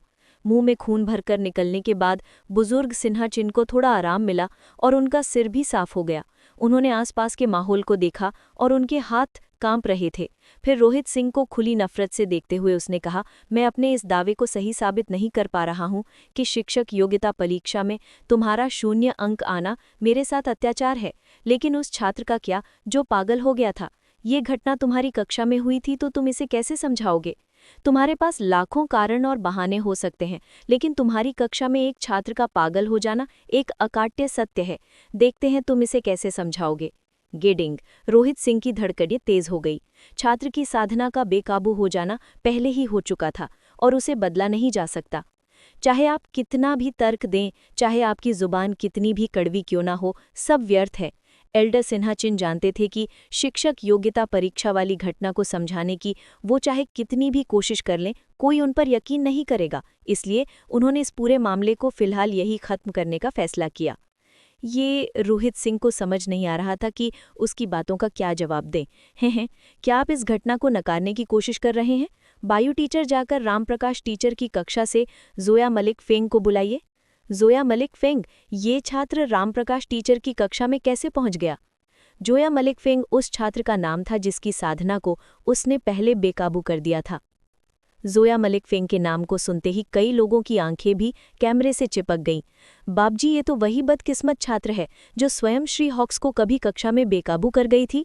रामप्रकाश टीचर की कक्षा में भेजा गया था। बुधा अकेडमी पर सभी के नजरें गड़ी थीं। संगति के बिना सब कुछ नास्तिक हो गया। बेदार होने के बाद एक पाखंडी द्वारा छात्र का बातकान हमेशा के लिए अस्तित्वहीन हो सकता था। ये एक ऐसा दाग था जिस पर बाबूजी कभी राजी होने में मदद नहीं कर सकते थे। एक बार बेदार होने के बाद छात्र की साधना केवल कुछ अवगेचुआ प्राप्त कर सकती थी। एक पाखंडी कभी नहीं पढ़ा सकता था। जब पढ़ाया गया तो उसका सिद्ध मालक फिर से असंगत हो गया। उसके बाद का स्लो मालक हमेशा के लिए नष्ट हो गया। ये एक दाग था जिसे हारजी कभी निकाला नहीं जा सकता था। हम बिना घनसड़ के पनिशर बन जाएंगे। जोया मलिक फेंग कभी पढ़ाई नहीं करता था। जोया मलिक फेंग को आदर्श से शिक्षक ब्यूरो के कक्षा में भेजा गया था। बापूजी ने कहा था कि ये एक दाग बन जाएगा। ये माचनिंग जी को संबंधित नहीं करता था। हमने किया था कि उसकी साधना बेकाबू हो गई थी। एक अध्यापक कैसे किसी को पढ़ा सकता था जिसकी साधना बेकाबू हो गई हो? रामप्रकाश टीचर कौन थे? बुधा अकेडमी का नंबर 1 स्टार शिक्षक। एल्डर दुबे ने भी कहा था कि भविष्य में उनके एसोसिएट मास्टर टीचर बनने की प्रबल संभावना है। असंख्य छात्र उनके मार्गदर्शन में आना चाहते थे, तो वो ऐसे व्यक्ति को अपना शिष्य क्यों चुनेंगे जिसकी साधना कभी बेकाबू हो गई हो? अत्यंत उग्र होने पर जोया मलिक फेंग के मूल सिद्धांतों को नष्ट किया गया था और प्रारंभ में उन्होंने अकेडमी छोड़ने का इरादा किया था। तब रामप्रकाश गुरु ने उन पर ध्यान दिया और अंततः उन्हें अपना शिष्य स्वीकार कर लिया। कुछ महीनों के मार्गदर्शन और गाइडेंस के बाद न सिर्फ उग्र होने से उन्हें हुई क्षति दूर हो गई, बल्कि उनकी साधना का स्तर भी योद्धा एक शरीर परिशोधन क्षेत्र के शिखर पर पहुंच गया, जो किसी भी क्षण आगे बढ़ने के लिए तैयार था। रामप्रकाश गुरु के शिष्य के रूप में स्वीकार किया गया। उनका भाग्य बहुत अच्छा था। उग्र होने से हुए नुकसान को कम समय में ही दूर करने में सक्षम, यहाँ तक कि उनकी साधना के स्तर में भी वृद्धि लाने में सक्षम। रामप्रकाश गुरु वास्तव में उतने ही अजय हैं जितनी कि अफवाहें उनके बारे में बताती हैं। कुछ ही देर में ड्यूटी पर मौजूद शिक्षक वायु शिक्षक अपने पीछे एक छात्र के साथ वापस लौटे। लगभग 16-17 वर्ष का था और वो पतला दुबला था, लेकिन उसकी आंखें जोशीली थी। ये वही बदकिस्मत छात्र था जिसे उसके पिछले रूप ने पढ़ाया था, जोया मलिक फेंग। बट सिन्हा ने कमरे में प्रवेश करते ही सीधे बड़े सिन्हा के पास पहुंचे और इतने सारे लोगों को देखकर वे हतप्रभ रह गए। जोया फिस वामिंग, क्या आप इस व्यक्ति को पहचानते हैं? सिन्हा ने रोहित सिंह की ओर रुख किया। जोया मोहम्मद फेंग ने मुंझकर रोहित सिंह को देखा। उनका शांत मुख बंप हो गया। अनजाने में उन्होंने अपनी दाढ़ी राक्षस भींच ली, मानो अपने मन के क्रोध को जगाने की कोशिश कर रहे हों। ये मेरे पूर्व शिक्षक हैं, रोहित सिंह। ये शब्द मानो दांत पीसते हुए निकले हों। उनके काम से ये बात साफ हो गई थी कि उनके मन में अब भी रोहित सिंह के प्रति गहरी नाराजगी थी। हालांकि ये कंपनी ही थी। जब कोई विद्यार्थी किसी शिक्षक से सीखता है तो वो उस पर बिना शर्त विश्वास करता है। ये एक साधक के रूप में अपनी किस्मत को उसके हाथों में दिए गए समान था। यदि शिक्षक अपनी जिम्मेदारी नहीं लेता है तो उसके छात्र का पूरा भविष्य बर्बाद होने के समान होता है। उनके पिछले स्वभाव ने दूसरे पक्ष की साधना को शिष्य बना दिया था, जिससे साधक के रूप में उनका लगभग भविष्य बर्बाद हो गया था। इससे जोया मोहम्मद फेंग के प्रति अत्यंत शत्रुतापूर्ण हो गई थी। अगर वो शिक्षक नहीं होता तो शायद वो पहले ही उस पर हमला कर चुका होता। मैंने सुना है कि वो एक बार के लिए एक ऐतिहासिक स्मारक था। क्या ये सच है? जोया आमिर एंड फेंग को इस तरह व्यवहार करते हुए देखे एल्डर सिन्हा के मन में खुशी की लहर दौड़ गई और वो उनसे सवाल करती रहीं। ये सच है, अगर रामप्रकाश शिक्षक ने मुझे नहीं बताया था तो शायद मैं पहले ही अपंग हो गया होता, रोहित फेंग ने कहा। वाह! उसकी पुष्टि करते हुए एल्डर सिन्हा ने उससे प्रश्न पूछने बंद कर दिए। इसके बजाय वो इस बात पर चर्चा करती रहीं कि वो अपने शिष्य की साधना कैसे करती हैं। छात्र को नुकसान पहुंचाया, बस यही बात उसका शिक्षण लाइसेंस रद्द करने का आधार बन जाता है। उफ! राजनी स्टार्स और एल्डर JS बर्नहैंड सिकोड़कर एक दूसरे को देखने आए। दूसरे पक्ष ने कहा कि वो सच है। एक शिक्षक का कर्तव्य है कि वो अपने शिष्यों के संदेहों को दूर करे और उन्हें सही रास्ते पर ले जाए। एक शिष्य की साधना को छोड़ना एक शिक्षक द्वारा किए जा सकने वाले सबसे बड़े निषेधों में से एक था। अगर वो रोहित टीचर की मदद करना चाहते हैं तो वो भी कुछ नहीं कर सकते। शिक्षक रोहित, क्या आप अपने बारे में जानते हैं और क्या कहते हैं? अगर आप गुस्से में हैं तो आप बहस करके अपना रास्ता निकाल सकते हैं। हालांकि आपको पहले इस जोया आमिरन फेंग से पार पाना होगा। दोनों को चुपचाप देखकर एल्डर सिन्हा चंद को आखिरकार ऐसा लगा जैसे उन्होंने रोहित सिंह पर हमला करके उन्हें अपमानित किया हो। वो पलटकर उन्हें मजाक से देखने लगी। तो क्या हुआ अगर आप शक्तिशाली थे? तो क्या हुआ अगर आपने ज्ञानोदय परीक्षा जीत ली? जब तक ये कालिक मनी आप में रहेगी, आप अपना शिक्षण लाइसेंस खो देंगे। उस रक्षक कवच के बिना मैं आपके साथ अपनी मर्जी से व्यवहार कर सकूंगी। अगर मैं आपको मार भी दूं तो भी कोई कुछ नहीं कहेगा। एल्डर सिन्हा चंद पीड़ित को लेकर आईं और पीड़ित को पहले ही पता चल गया था कि ये सच है। भीड़ की निगाहें रोहित सिंह पर टिकी थी कि वो क्या जवाब देगा। जब सब सोच रहे थे कि वो स्थिति और घटना के पीछे के कारणों को समझाने की कोशिश करेगा तो उस युवक ने बस कंधे उचकाकर कहा, क्रोधित? मुझे किस बात पर क्रोध आ रहा है? ये सच है कि मैंने उसकी साधना को बेकाबू कर दिया। मुझे पता था कि तुम बहस करके अपना रास्ता निकालने की कोशिश करोगे। हालांकि जोया मलिक फेंग उस समय की घटना को साफ साफ बता देंगे। एल्डर सिन्हा चैन को थोड़ा लगा कि दूसरा पक्ष अपना बचाव करने की कोशिश करेगा तो वो इसका खंडन के लिए तैयार थे। हालांकि अपनी बात पूरी करने से पहले ही उन्हें अचानक एक बात का एहसास हो गया और उन्होंने रोहित सिंह को अविश्वास से देखा। तुम इसे स्वीकार करते हो? ये सोचना कि तुम इसे इतनी आसानी से स्वीकार कर लोगे? क्या हो सकता है कि उसने अपनी आस्तीन के नीचे कुछ तैयार कर रखा हो? इस समय वो पहले ही दूसरे पक्ष से डरा हुआ था। लगातार थप्पड़ खाने के बाद उसके मन में पहले ही एक आघात था। जाहिर है मैं इसे स्वीकार करूंगा। आखिरकार मैं जो भी कर चुका हूं उसे स्वीकार क्यों नहीं करूंगा? रोहित सिंह ने सिर हिलाया। किसी छात्र की साधना को बेकाबू करना उसके पिछले स्वभाव का काम था। उसके लिए इससे बचने का कोई रास्ता निकालना संभव नहीं था। यहाँ इस बारे में बहस करने में समय बर्बाद करने से बेहतर होगा कि वो बेदाग निकल आए। ये भीड़ दंग रह गई। उसकी स्वीकारोक्ति का मतलब था कि जो कुछ भी कहा गया था वो सब तथ्य था। अगर ऐसा है तो शिक्षक संघ इस मामले को साबित कर पाएगा और उसका शिक्षण लाइसेंस छीन लेगा। और इसके अलावा किसी छात्र की साधना को बेकाबू करना कोई गर्व की बात नहीं थी। इतनी बेशर्मी से इसके बारे में बात करना तुम्हारा आत्मविश्वास कहाँ से आया? अच्छा हुआ कि तुमने मान लिया। एसोसिएट मास्टर टीचर हुआंग और एल्डर दुबे, तुम दोनों को ये बात सुननी चाहिए थी। शिक्षक होने के नाते ना सिर्फ उसे एक छात्र को पागल बनाने का कोई पश्चाताप नहीं है, बल्कि वो इस बारे में इतनी बेशर्मी से बात भी करता है। ऐसा इंसान शिक्षक होने के लायक नहीं है। योगेश चैन गरजे पर उसकी बात पूरी होने से पहले ही रोहित सिंह आगे बढ़े और हाथ हिलाते हुए बोले, बस ये कोई बहुत बड़ी बात नहीं है कि तुम इसके बारे में बड़बड़ाते रहते हो। तुम्हारी उम्र पहले ही काफ़ी हो गई है, फिर भी तुम छोटी छोटी बातों पर इतनी जल्दी उत्तेजित हो जाते हो। क्या तुम्हें इस बात की चिंता नहीं है कि कहीं तुम्हारा दिल इसे बर्दाश्त नहीं कर पाए और तुम ऐसे ही मर जाओ? तुम एल्डर सिन्हरचंद लड़खड़ाते हुए बोले, तुम ही हो जो जल्दी उत्तेजित हो जाते हो। तुम्हारा पूरा परिवार ही जल्दी उत्तेजित हो जाता है।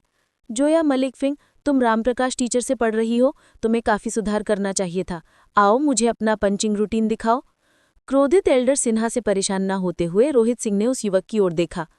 उसका पंचिंग रूटीन दिखाओ? रोहित सिंह की बात सुनकर सब दंग रह गए। सब इस बात से चिंतित हैं कि आप शिष्य की साधना को बेकाबू कर रहे हैं और फिर आप उसे पंच मारने का अभ्यास करवाने की कोशिश कर रहे हैं। आप क्या करने की कोशिश कर रहे हैं? एल्डर सिन्हा चंद के चेहरे पर एक अजीब सा भाव उभर आया। मुक्का मारने का तरीका? हम आपके शिष्य की साधना को बेकाबू करने के मामले की जांच कर रहे हैं। क्या आप विषय बदल नहीं सकते?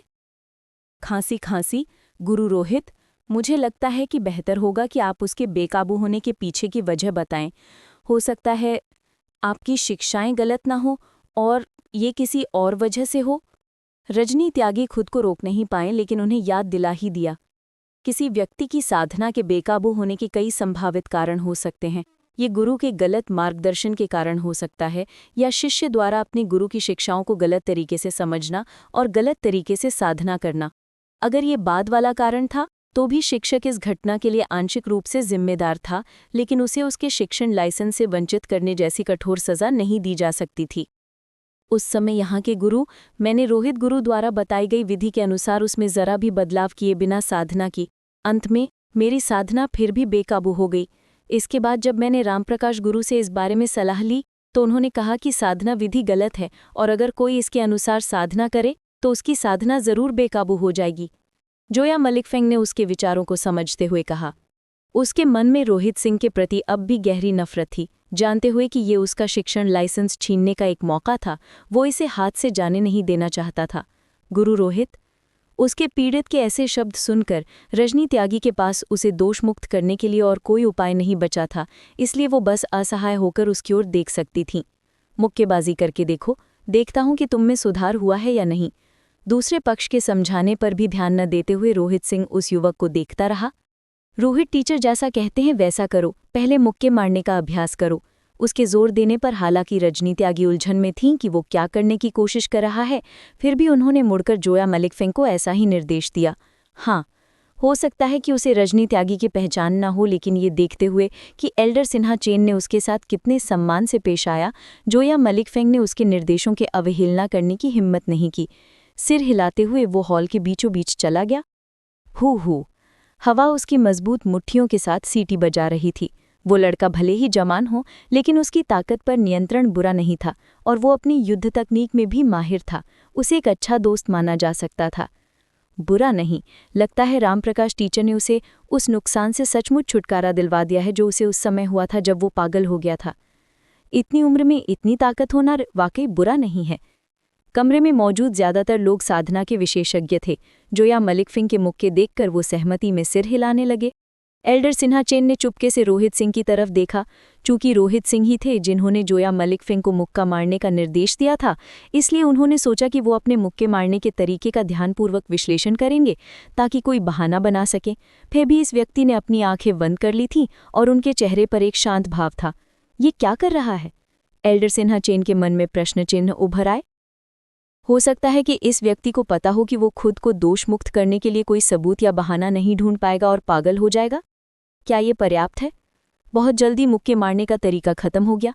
ये देखकर कि जिस रोहित शिक्षक से वो नफरत करता था उसकी आंखें बंद थीं और वो उसके मुक्के मारने के तरीके को देख भी नहीं रहा था, जोया मलिकफेंग अपने संचित आक्रोश से भड़कने ही वाले थे कि उन्होंने दांत पीसते हुए ये शब्द उगल दिए। ओह! रोहित सिंह ने अपनी आंखें खोली। ठीक है, चलो समय बर्बाद करना बंद करो। चूंकि तुमने पहले ही मान लिया है कि तुम्हारे मार्गदर्शन से जोया मलिकफेंग की साधना बेकाबू हो गई है और वो खुद इसकी गवाही दे सकता है, तो क्यों ना तुम अपना अपराध स्वीकार कर लो। इस तरह हम बहुत सी मुसीबतों से बच जाएंगे। उसे डर था कि जितना लंबा ये चलेगा स्थिति बिगड़ती जाएगी। उसने कहा। शांत हो जाओ, रोहित सिंह ने उसकी बात बीच में ही काट दी। उसने आसपास नज़र घुमाते हुए कहा, चूंकि तुम सब मेरी बात सुनने में रुचि रखते हो तो मैं तुम्हें ये घटना समझाता हूँ। सबका ध्यान उसकी ओर गया, ये जानने के लिए कि वो क्या कहेगा। यहाँ तक कि जोया मलिकफेंग भी अपनी नज़रें फेरने से खुद को रोक नहीं पाए। दरअसल मैंने जानबूझकर उसकी साधना बेकाबू कर दी थी। रोहित सिंह की आवाज़ कमरे में गूंज उठी। जानबूझकर? सब अपनी जगह पर अचंभित खड़े थे। ये कैसा मजाक था? एक बार ऐसे शब्द कहने के बाद पीछे हटने का कोई रास्ता नहीं है। आपका शिक्षण लाइसेंस तो ऐसे ही छीन लिया जाएगा। एल्डर सिन्हा चेन को उम्मीद नहीं थी कि उनके सामने वाला व्यक्ति इतने रहस्यमयी और हैरान करने वाले कामों के बाद इतनी बेशर्मी से, यहाँ तक कि अपने शब्दों को इस तरह से व्यक्त करते हुए इसे स्वीकार कर लेगा। उनकी आंखें उत्साहित से चमक उठी। अच्छा हुआ कि आपने इसे स्वीकार कर लिया। एक शिक्षक होने के नाते आपने जानबूझकर एक शिष्य को गलत मार्गदर्शन देकर उसे खतरे में डालकर सचमुच एक शिक्षक के लिए अनुचित अपराध किया है। अगर उनका शिक्षण लाइसेंस नहीं छीना गया तो उग्र जनता को शांत करना मुश्किल होगा। Associate master teacher Huang, Elder Dubey, इस बार कोई समस्या नहीं होनी चाहिए। टीटी रजनी त्यागी असहाय भाव से रोहित सिंह को घूर रही थी। उनके स्वीकारोक्ति के बाद उनके पास उनकी मदद करने का कोई उपाय नहीं बचा था। जैसे ही वो बोलने ही वाली थी, उसने देखा कि जोया मलिक फेंग अपनी मुट्ठी कसकर भींच रहे हैं और दांत पीस रहे हैं। उसने रोहित सिंह को घूरते हुए अपनी आंखों में छिपी नफरत भरी नजरों से कहा, मुझे हैरानी है कि मैंने रोहित गुरु को कैसे नाराज कर दिया, जो आपको मुझे चट्टान से नीचे धकेलने की जरूरत पड़ी। मैं आपका शिष्य हूँ, लेकिन आपने जानबूझकर मुझे गलत राह दिखाई, जिससे मेरी साधना बेकाबू हो गई। आप मुझसे किस तरह की नाराजगी रखते हैं? बाकी सभी ने भी यही सोचा और एक एक करके उनकी नजरें रोहित सिंह की ओर मुड़ गईं। कुल प्रमुख प्रणव शर्मा भी सोचने लगी थे कि क्या अपनी बेटी और बेटे को इस गुरु के संरक्षण में लाना सही फैसला था। तो क्या हुआ अगर उनके सिद्धांत गहन थे और वो दूसरों को सिखाने में कुशल थे? क्या हुआ अगर वो अचानक गुस्से में आ गए और जानबूझकर उन्हें गलत शिक्षा दे दी? अगर ऐसा हुआ तो उनके बच्चों का जीवन बर्बाद हो जाएगा। एक योद्धा जो उन्मत्त हो रहा हो, उसे अभी भी बचाया जा सकता था।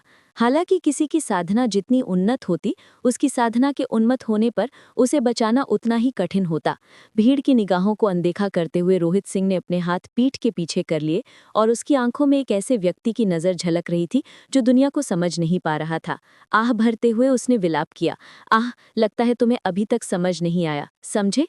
जोया मलिक फेंग के चेहरे पर एक गहरी रेखा उभरी। अगर उसकी कमजोर ताकत न होती तो वो उसे पीटने के लिए आगे बढ़ता। समझे क्या? तुमने जानबूझकर मेरी साधना को उन्मत्त कर दिया और अब भी मुझसे समझने की उम्मीद करते हो। समझे क्या मृत्यु को? समझे क्या तुम में से कोई भी सचमुच नहीं समझता? रोहित सिंह ने रजनी त्यागी, एल्डर दुबे और बाकी भीड़ की ओर देखा। समझे क्या? ये एक वाक्य ने दोनों को अचंभित कर दिया। आपने जानबूझकर किसी को गलत राह दिखाई, इससे हमें क्या समझ में आया? समझे आपने अपने शिष्य को कैसे मौत के घाट उतार दिया? ठीक है, चूंकि आप में से कोई नहीं बता सकता तो मुझे समझाने दीजिए। रोहित सिंह ने सिर हिलाया। भीड़ के चेहरों पर हाथ फेरते हुए उन्होंने कहा, मुझे आश्चर्य है कि क्या आप में से किसी ने अंतर्जात सीलबंद मेरिडियन नामक शारीरिक संरचना के बारे में सुना है? अंतर्जात सीलबंद मेरिडियन। रजनी त्यागी ने भौएं चढ़ाईं। फिर कुछ याद करते हुए उसने कहा, मैंने इसके बारे में सुना है। ये कोई जन्मजात शारीरिक प्रकार नहीं, बल्कि एक प्रकार की विकलांगता है। इस प्रकार के शरीर वाले लोगों की मेरिडियन रेखाओं पर कई संकीर्ण बिंदु होते हैं, मानो गाद और कीचड़ से अवरुद्ध नदी। झैंकी उनसे आसानी से नहीं बह पाती। अगर कोई साधना करने में सक्षम भी हो तो उसकी उपलब्धियों की एक सीमा होती। योद्धा 1 डान आमतौर पर उनकी ऊपरी सीमा है और योद्धा 2 डान उनके लिए एक असंभव लक्ष्य है। ये स्पष्टीकरण सुनकर भीड़ ने सिर हिलाया। जन्मजात सीलबंद मेरिडियन एक दुर्लभ शारीरिक स्थिति हो सकती है, लेकिन इसके मामले सामने आए हैं। शिक्षकों और शक्तिशाली गुटों के नेताओं के रूप में उनमें से अधिकांश ने ऐसी शारीरिक संरचना के बारे में सुना होगा। रोहित शिक्षक ने जन्मजात सीलबंद मेरिडियन की बात की थी। क्या ऐसा हो सकता है? महजांग शिक्षक को अचानक कुछ याद आया और उन्होंने रोहित सिंह की ओर आंखें चौड़ी करके देखा। सचमुच जोया मलिक फेंग के पास ऐसा ही शरीर है। रोहित सिंह ने सिर हिलाया। मेरे पास जन्मजात सीलबंद मेरिडियन है। जोया मलिक फेंग को यकीन नहीं हो रहा था। ये नामुमकिन है। साधना करते समय मुझे कभी जंजीरें महसूस नहीं हुई, तो फिर मैं जन्मजात सीलबंद मेरिडियन से कैसे ग्रस्त हो सकता हूँ? कभी जंजीरें महसूस नहीं हुई? रोहित सिंह ने चेहरे पर एक अर्थपूर्ण मुस्कान के साथ देखा। तो मैं आपसे पूछता हूँ, साधना के चरम पर पहुंचने से पहले क्या आपको पहले साधना करते समय सांस फूलने की समस्या हुई थी? हर बार जब आप आध्यात्मिक ऊर्जा एकत्र करते थे तो क्या आपको ऐसा लगता था जैसे आपका पूरा शरीर अलग हो रहा है? आपको कैसे पता? शुरू में जोया मलिक फेंग ने रोहित सिंह की बातों पर ध्यान नहीं दिया, सोचा कि वो बस बकवास कर रहा है। हालांकि उसके शब्दों का दूसरा भाग सुनते ही उसकी आंखें सिकुड़ गई और उसका शरीर मानो जड़ हो गया। दूसरे पक्ष ने जो कहा वो पूरी तरह सच था। अपनी साधना के चरमराने से पहले उसे इसी तरह की एक समस्या का सामना करना पड़ा था। आध्यात्मिक ऊर्जा एकत्र करना उसके लिए एक असाधारण कठिन कार्य था और उसे ऐसा दर्द होता था मानो उसका शरीर फट रहा हो।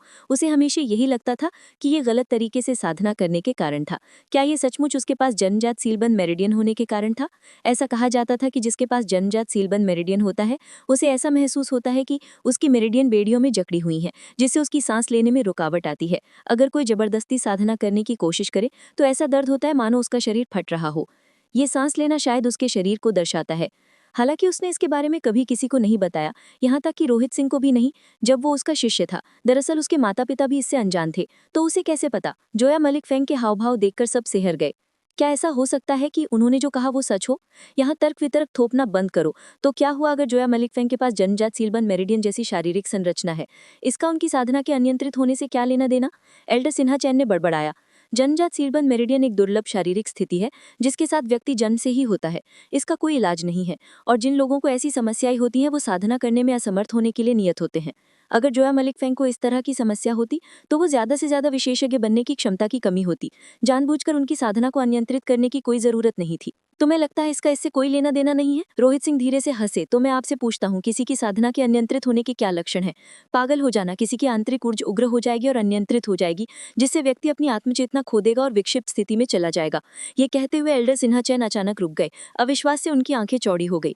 ऐसा तो नहीं हो सकता आप उसके मेरिडियंस में मौजूद संकुचनों को तोड़ने के लिए उसके उन्मत्त के लक्षणों का इस्तेमाल कर रहे हैं ताकि उसके जन्मजात सीलबंद मेरिडियंस को दूर किया जा सके? यह कैसे संभव है? वो अकेला ऐसा व्यक्ति नहीं था जो इस नतीजे पर पहुंचा। दूसरों ने भी इसके बारे में सोचा और उनके मुंह आश्चर्य से खुले के खुले रह गए।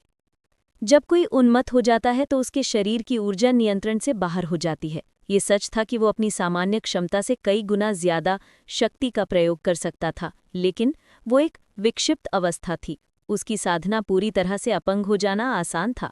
किसी ने भी ऐसा करने की कोशिश नहीं की थी और किसी ने हिम्मत नहीं की।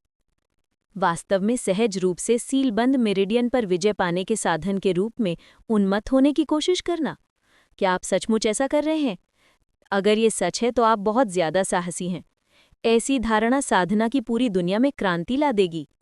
बिल्कुल, रोहित सिंह ने सिर हिलाया। फिर वो जोया मलिकन फेंग की ओर मुड़े और पूछा, मैं आपसे पूछना चाहता हूं, जब से आपकी साधना उन्मत्त हुई है, क्या आपको साधना करते समय अपने शरीर के फटने का एहसास हुआ है? ये जोया मलिकन फेंग का शरीर अकड़कर कांप उठा। कांपती आवाज में उसने जवाब दिया, मैंने नहीं किया। उस समय जब भी वो साधना करता था उसे बहुत तेज दर्द होता था, मानो उसका शरीर फट जाएगा। लेकिन जब वो पागल हो गया तो उसे फिर कभी ऐसी अनुभूति नहीं हुई। पहले वो इसका श्रेय रामप्रकाश गुरु के मार्गदर्शन को देता था। क्या सचमुच ऐसा हो सकता है? उन्मत्त होने पर व्यक्ति के शरीर में प्रवाहित होने वाली आंतरिक ऊर्जा अतुलनीय रूप से प्रचंड होती है, जिससे वो अपनी सामान्य क्षमता से परे शक्ति का प्रयोग कर सकता है। हालांकि ये सहज सीलबंद मेरिडियन को हल करने में असमर्थ है, फिर भी ये स्थिति को कम कर सकती है, जिससे व्यक्ति की आध्यात्मिक ऊर्जा प्रवाहित हो सकती है। उस समय जब मैंने आपकी साधना को उन्मत्त होने के लिए प्रेरित किया था, मैं आपके शरीर के भीतर छिपी समस्याओं को हल करने का प्रयास कर रहा था। शुरुआत में मैंने आपकी साधना को और भी सुचारू रूप से चलाने के लिए कुछ कदम तैयार किए थे, ताकि आप और भी ऊंचाइयों तक पहुंच सकें। फिर भी आप न केवल मुझे विदा लिए बिना चले गए, बल्कि आपने मुझे शत्रुतापूर्ण दृष्टि से भी देखा। इस बिंदु पर रोहित सिंह ने अपना सिर हिलाया और आह भरी। उनकी निगाहों में एकांत झलक रहा था। जोया मलिकन फेंग जब से उन्मत्त अवस्था से जागा, तब से वो रोहित सिंह की कक्षा में कभी नहीं गया था। फिर भी उसने उसे अपना प्राणघातक शत्रु माना और उसके बारे में हर जगह दुर्भावनापूर्ण अफवाहें फैलाईं। अगर रोहित सिंह उसे ढूंढते भी तो भी वो उस पर भरोसा नहीं करता। रोहित शिक्षक के हाव भाव देखकर हर कोई उसके दिल में उठ रहे बोझ और दर्द को लगभग महसूस कर सकता था। हालांकि इतने दबाव में उसने खुद को समझाने की कोशिश नहीं की, बल्कि वो चुपचाप सब कुछ सहता रहा, दूसरों का मजाक उड़ाता रहा। पल भर में रोहित सिंह का चेहरा उनके दिलों में बहुत बड़ा हो गया। बकवास, ऐसा कैसे हो सकता है? और अगर ये सच भी होता तो अगर आपने उसे पहले ही स्थिति स्पष्ट रूप से समझा दी होती तो जोया मलिकन फेंग वहां से नहीं जाती। एल्डर सिन्हा चैन ने दांत पीस लिए। अगर कोई इस प्रक्रिया को नियंत्रित कर सकता है तो उसे उन्मत्तता नहीं कहा जाएगा। अगर मैं उसे पहले ही इसकी सूचना दे दूं तो जोया मलिकन फेंग के डरपोक स्वभाव को देखते हुए क्या आपको लगता है कि वो जोखिम उठाने को तैयार होगा? रोहित सिंह ने अपनी आस्तीनें चढ़ा ली। उन्मत्त होने पर व्यक्ति अनियंत्रित हो जाता है। अगर किसी को पता हो कि वो अपनी साधना के दौरान उन्मत्त हो जाएगा तो वो अब चेतन रूप से भयभीत और कांपने लगेगा, जिससे उसके लिए सफलतापूर्वक उन्मत्त होना मुश्किल हो जाएगा। चाहे आप इसे कितनी भी अच्छी तरह से कहें, आप ये साबित नहीं कर सकते कि उसके उन्मत्त होने से उसके जन्मजात सीलबंद शरीर का मुद्दा हल हो गया था। वैसे भी मुझे आपकी बातों पर विश्वास नहीं है। एक पल के लिए हिचकिचाने के बाद एल्डर सिन्हा चैन ने बड़बड़ाया, मुझे पता है कि ये घटना बहुत ही अपरंपरागत और चौंकाने वाली है, लेकिन इससे कोई फर्क नहीं पड़ता कि आप सब इस पर विश्वास करते हैं या नहीं। रोहित सिंह ने मुड़कर जोया मलिकन फेंग की ओर देखा। मैंने अभी अभी देखा है और आप फाइटर 1 बॉडी रिफाइनमेंट दायरे के शिखर पर पहुंच गए हैं। आप बस आगे बढ़ने से एक कदम दूर हैं। अगर आप सामान्य तरीके से प्रशिक्षण लेते तो आपको लगता है आपको आगे बढ़ने में कितना समय लगता? 6 महीने। प्रवीण शिक्षक ने मुझे बताया था कि अगर मैं मेहनत करूं तो 6 महीने के भीतर मैं फाइटर 2 डैंटियन दायरे में पहुंच सकता हूं। रोहित शिक्षक की बातों पर उन्हें अभी भी थोड़ा संदेह था, लेकिन उनका लहजा काफी सम्मानजनक हो गया था और उन्होंने उनके सवाल का गंभीरता से जवाब दिया। मो शिक्षक और कबीले के मुखिया प्रणव शर्मा ने सहमति में सिर हिलाया। उन्होंने जोया मलिकन फेंग को पहले भी अपना पंचिंग रूटीन करते हुए देखा था। अपने अनुभव के आधार पर वे कह सकते थे कि राम प्रकाश शिक्षक का फैसला सही था। जोया मलिकन फेंग की प्रतिभा को औसत ही माना जा सकता है और आधे साल में ही सफलता प्राप्त कर लेना अच्छी प्रगति मानी जा सकती है। आधा साल? इसकी कोई ज़रूरत नहीं है। मैं 1 घंटे में ही सफलता प्राप्त कर सकता हूँ। 1 घंटा? ये कैसे संभव है? ये कहना मुश्किल है कि वो आधे साल में भी सफलता प्राप्त कर पाएगा या नहीं, और आपने कहा था कि उसे 1 घंटे में सफलता प्राप्त करने में मदद करो। ये रोहित सिंह की बातें सुनकर सभी पागल हो गए। किसी ने भी उसकी बातों पर विश्वास करने की हिम्मत नहीं की। खाने पीने की तरह साधना भी एक बार में संतुष्ट नहीं कर सकती। इसे एक बार में एक ही कदम उठाना पड़ता है। समय के साथ अनगिनत संचय के बाद ही कोई प्रगति कर सकता है। यहाँ तक कि जोया मलिकन फेंग भी, जो पहले ही जूक्सी क्षेत्र के प्रथम दान शिखर पर हैं, अगर आध्यात्मिक ऊर्जा को कुशलता से नियंत्रित नहीं कर पाते तो वो अपने डैंटियान को नहीं खोल पाते। ये संचय एक बेहद धीमी प्रक्रिया है। समय के साथ अनुभव संचय किए बिना उसके लिए सफल होना असंभव है। फिर भी रोहित सिंह ने दावा किया कि वो इसे 1 घंटे में कर सकता है। ये भले ही आप शेखी बघाड़ना चाहें, आपको इतनी असंभव चीज के बारे में शेखी नहीं बघाड़नी चाहिए। अपनी नाक आसमान तक पहुंचने से सावधान रहें। क्यों, तुम सब मेरी बात पर विश्वास नहीं करते? स्तब्ध भीड़ को अनदेखा करते हुए रोहित सिंह के मुंह के कोने ऊपर की ओर उठे और वो अपने सामने खड़े युवक को देखता रहा। मैं जोया मलिकन फेंग झिझक रही थी। उसे लगा कि दूसरे पक्ष ने उसके पास सहज सीलबंद मेरिडियन होने की बात तो सच कही थी, लेकिन 1 घंटे में फाइटर 1 दान को तोड़ने में उसकी मदद करने की बात, उसके लिए तो ये एक सपने जैसा था। अगर वो सचमुच 1 घंटे में फाइटर 1 दान को तोड़ने में सक्षम था तो ये रोहित शिक्षक वाकई अविश्वसनीय था। इसका मतलब ये भी होगा कि अपनी साधना को अपने सहज सीलबंद मेरिडियन को तोड़ने के लिए उन्मत्त करने का उसका निर्णय एक सफलता थी, साथ ही एक सही निर्णय भी। आखिरकार एक शिक्षक जो दूसरों को उनके साधना क्षेत्र को तोड़ने में मदद कर सकता है, वो इतनी छोटी सी बात पर इतनी आसानी से झूठ क्यों बोलेगा?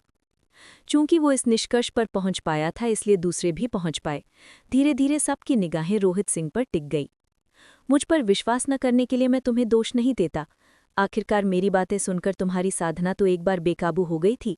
रोहित सिंह ने अपना हाथ झटक दिया और उसकी आंखों में दया के भाव भर आए। लेकिन अगर तुम इस मौके को छोड़ दोगे तो तुम्हें आधा साल या शायद उससे भी ज्यादा समय लग जाएगा। ये तुम्हारी अपनी मर्जी है। ये जोया मलिकन फेंग मुट्ठियां भींचे वहीं खड़ी रहीं। कुछ देर बाद उन्होंने अपना सिर उठाया और उनकी आंखों में दृढ़ संकल्प साफ दिखाई दे रहा था। रोहित टीचर, मैं एक कोशिश करना चाहता हूँ। जैसा कि रोहित टीचर ने कहा था, जैसे ही वो इस मौके को छोड़ देंगे, उन्हें आगे बढ़ने के लिए काफ़ी लंबा समय लगेगा। एक बार वो दूसरों से 1 कदम पीछे रह गए तो वो हमेशा दूसरों से 1 कदम पीछे रहेंगे।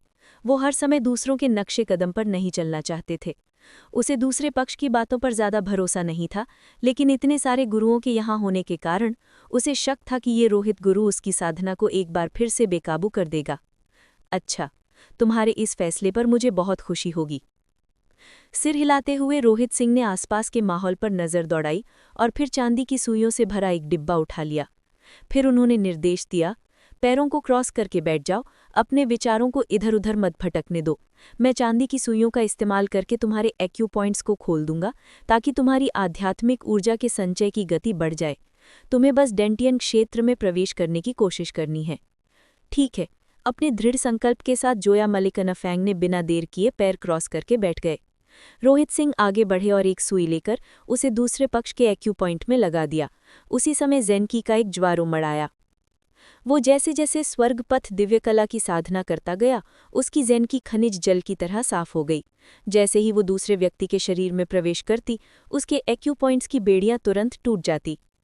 एक औसत साधक के एक्यू पॉइंट्स गाद से भरे छोटे छिद्रों के समान थे और मटमैली ज़ेनकी मटमैले पानी के समान। इतनी अशुद्धियों से भरी ज़ेनकी से उनके एक्यू पॉइंट्स को साफ करना असंभव था। दूसरी ओर श्रेष्ठ ज़ेनकी साफ पानी के बराबर थी। जबकि अन्य लोग 2 साल के प्रयास से भी अपने एक्यू पॉइंट्स को साफ नहीं कर पाते थे, वो इसे आसानी से कर पाता था। जैसे ही एक्यू पॉइंट्स खुले, आसपास की आध्यात्मिक ऊर्जा तुरंत उन्मत्त होकर उमड़ पड़ी। हु। हवा की तरह तेज हाथों से उसने लगातार दूसरे पक्ष के शरीर पर 8 चांदी की सुइयां चुभो दी। 9 चांदी की सुइयों ने जोया मालिकन फैंग के शरीर पर 9 एक्यू पॉइंट्स खोल दिए। जो आध्यात्मिक ऊर्जा उसके शरीर में एक छोटी धारा की तरह बह रही थी, वो पल भर में एक प्रचंड नदी में बदल गई और उसके शरीर से होकर उसके आध्यात्मिक सागर में समा गई। धमाका। जोया मालिकन फैंग को ऐसा लगा जैसे उसके मस्तिष्क में कोई विस्फोट हो गया हो। उसके पेट में दबा हुआ डेंटियन पल भर में टूट गया, मानो एक विशाल बेसिन हो, उसमें बह रही सारी आध्यात्मिक ऊर्जा समा गई। ये अचानक खड़े होते हुए जोया मालिकन फैंग ने अपनी हथेली पास ही स्थित शक्ति मापक शिला स्तंभ पर दबा दी। धमाका। 150 किलो फाइटर 2 दान डेंटियन क्षेत्र का प्राथमिक चरण। मैं संख्याओं को तैरते हुए देखकर जोया मालिकन फैंग दंग रह गए। शुरुआत में उन्होंने सोचा था कि अगले क्षेत्र में सफलतापूर्वक आगे बढ़ने में उन्हें कम से कम आधा साल लगेगा। फिर भी रोहित गुरु की मदद से वो कुछ ही क्षणों में सफल हो गए। ऐसा लग रहा था कि इसमें 1 घंटा भी नहीं लगा। धन्यवाद रोहित गुरु। पदहा। रोहित गुरु के बारे में जोया मालिकन फैंग के मन के सारे संदेह दूर हो गए और वो तुरंत रोहित सिंह के सामने घुटने टेककर लगातार प्रणाम करते रहे। इस क्षण अपने दिल की गहराइयों से उन्हें यकीन हो गया कि दूसरे पक्ष ने जो कुछ भी किया वो उनके भले के लिए था। एक शिक्षक जो दूसरों को इतनी आसानी से सफलता दिलाने में सक्षम है, वो गलत सिद्धांत कैसे सिखा सकता है और एक स्टूडेंट की साधना को कैसे बिगाड़ सकता है। सोचिए कि उसने इतने नेक शिक्षक पर शक किया, यहाँ तक कि उसका अपमान भी किया। वो तो जानवर से भी बदतर था। राम प्रकाश शिक्षक को धन्यवाद देने से पहले इस शिक्षक को छोड़कर वो जरूर अंधा रहा होगा। अगर मौका मिलता तो वो अपनी पढ़ाई छोड़कर वापस उनके पास लौट आता। क्या उसने सचमुच सफलता हासिल कर ली? एक लड़ाकू वनदान को 10 मिनट से थोड़े ज्यादा समय में सफलतापूर्वक सफलता हासिल करने में मदद करने के लिए? जरूर मेरी नज़र में कुछ गड़बड़ है। उसने सिर्फ कुछ सुइयां चुभोकर ये कैसे कर दिखाया? जहां जोया मालिकन फैंग दुविधा और पछतावे से भरी हुई थी, वहीं कबीले के मुखिया प्रणव शर्मा, एल्डर दुबे और उस दृश्य को शूट करने वाले अन्य लोगों की आंखें चौंगड़ी हो गईं और मुंह का मुंह खुला का खुला रह गया, क्योंकि उन्हें लगा कि रोहित सिंह बस शेख ही बघार रहा था और उन्होंने मान लिया था कि उसका सफल होना नामुमकिन है। फिर भी जो उन्हें नामुमकिन लग रहा था, उसे व्यक्तिगत रूप से घटित होते देखकर उन अद्भुत दृश्यों ने उनकी आंखों में आंसू ला दिए। इस बार दूसरे पक्ष को एक बार फिर से देखते हुए उनकी आंखें जोश से जल रही थीं। उस समय जब उन्होंने वनदान को सफलतापूर्वक पार किया था, तो उन्हें कई परेशानियों और संघर्षों से गुजरना पड़ा था। फिर भी जोया मालिकन फैंग को देखकर लग रहा था कि खाने पीने में जितनी मेहनत लगती है, उतनी ही मेहनत उसने भी की है। वो उस समय रोहित टीचर से क्यों नहीं मिले थे? रोहित टीचर, कृपया मुझे अपना शिक्षक स्वीकार करें। योगेंद्र शर्मा, जो ऋषभ शर्मा और अन्य लोगों के साथ आए थे, आगे बढ़े और उनके सामने घुटने टेक दिए। उस समय उन्हें लगा कि रामप्रकाश गुरु ही श्रेष्ठ थे और इसीलिए वो कुल प्रमुख और अपने दादा के निर्णय से सहमत नहीं थे। फिर भी रोहित गुरु को जोया मालिक फैंग को लगभग 10 मिनट में ही सफलता दिलाने में मदद करते देखकर वे अपने प्रलोभन को और दबा नहीं पाए।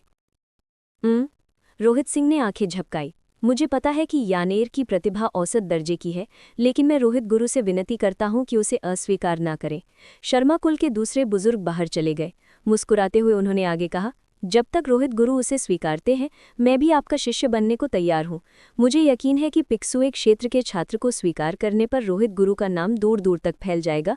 कोई भी आप पर शक करने की हिम्मत नहीं करेगा। दूसरे बुजुर्ग, क्या तुम्हें थोड़ी भी शालीनता है? ये सोचना कि तुम मोलभाव करोगे और एक खरीदो एक मुफ्त पाओ, कितनी बेशर्मी है। बड़े बुजुर्ग ने अपनी आस्तीनें ऊपर उठाई और सम्मान से देखा। रोहित गुरु, उनकी बात अनसुनी कर दो। दूसरे बुजुर्ग में तो शालीनता की कमी है। खांसी, मेरा क्या? मैं पिक्सुए क्षेत्र का शिखर विशेषज्ञ हूँ और मैं भी तुम्हें अपना गुरु मानना चाहता हूँ।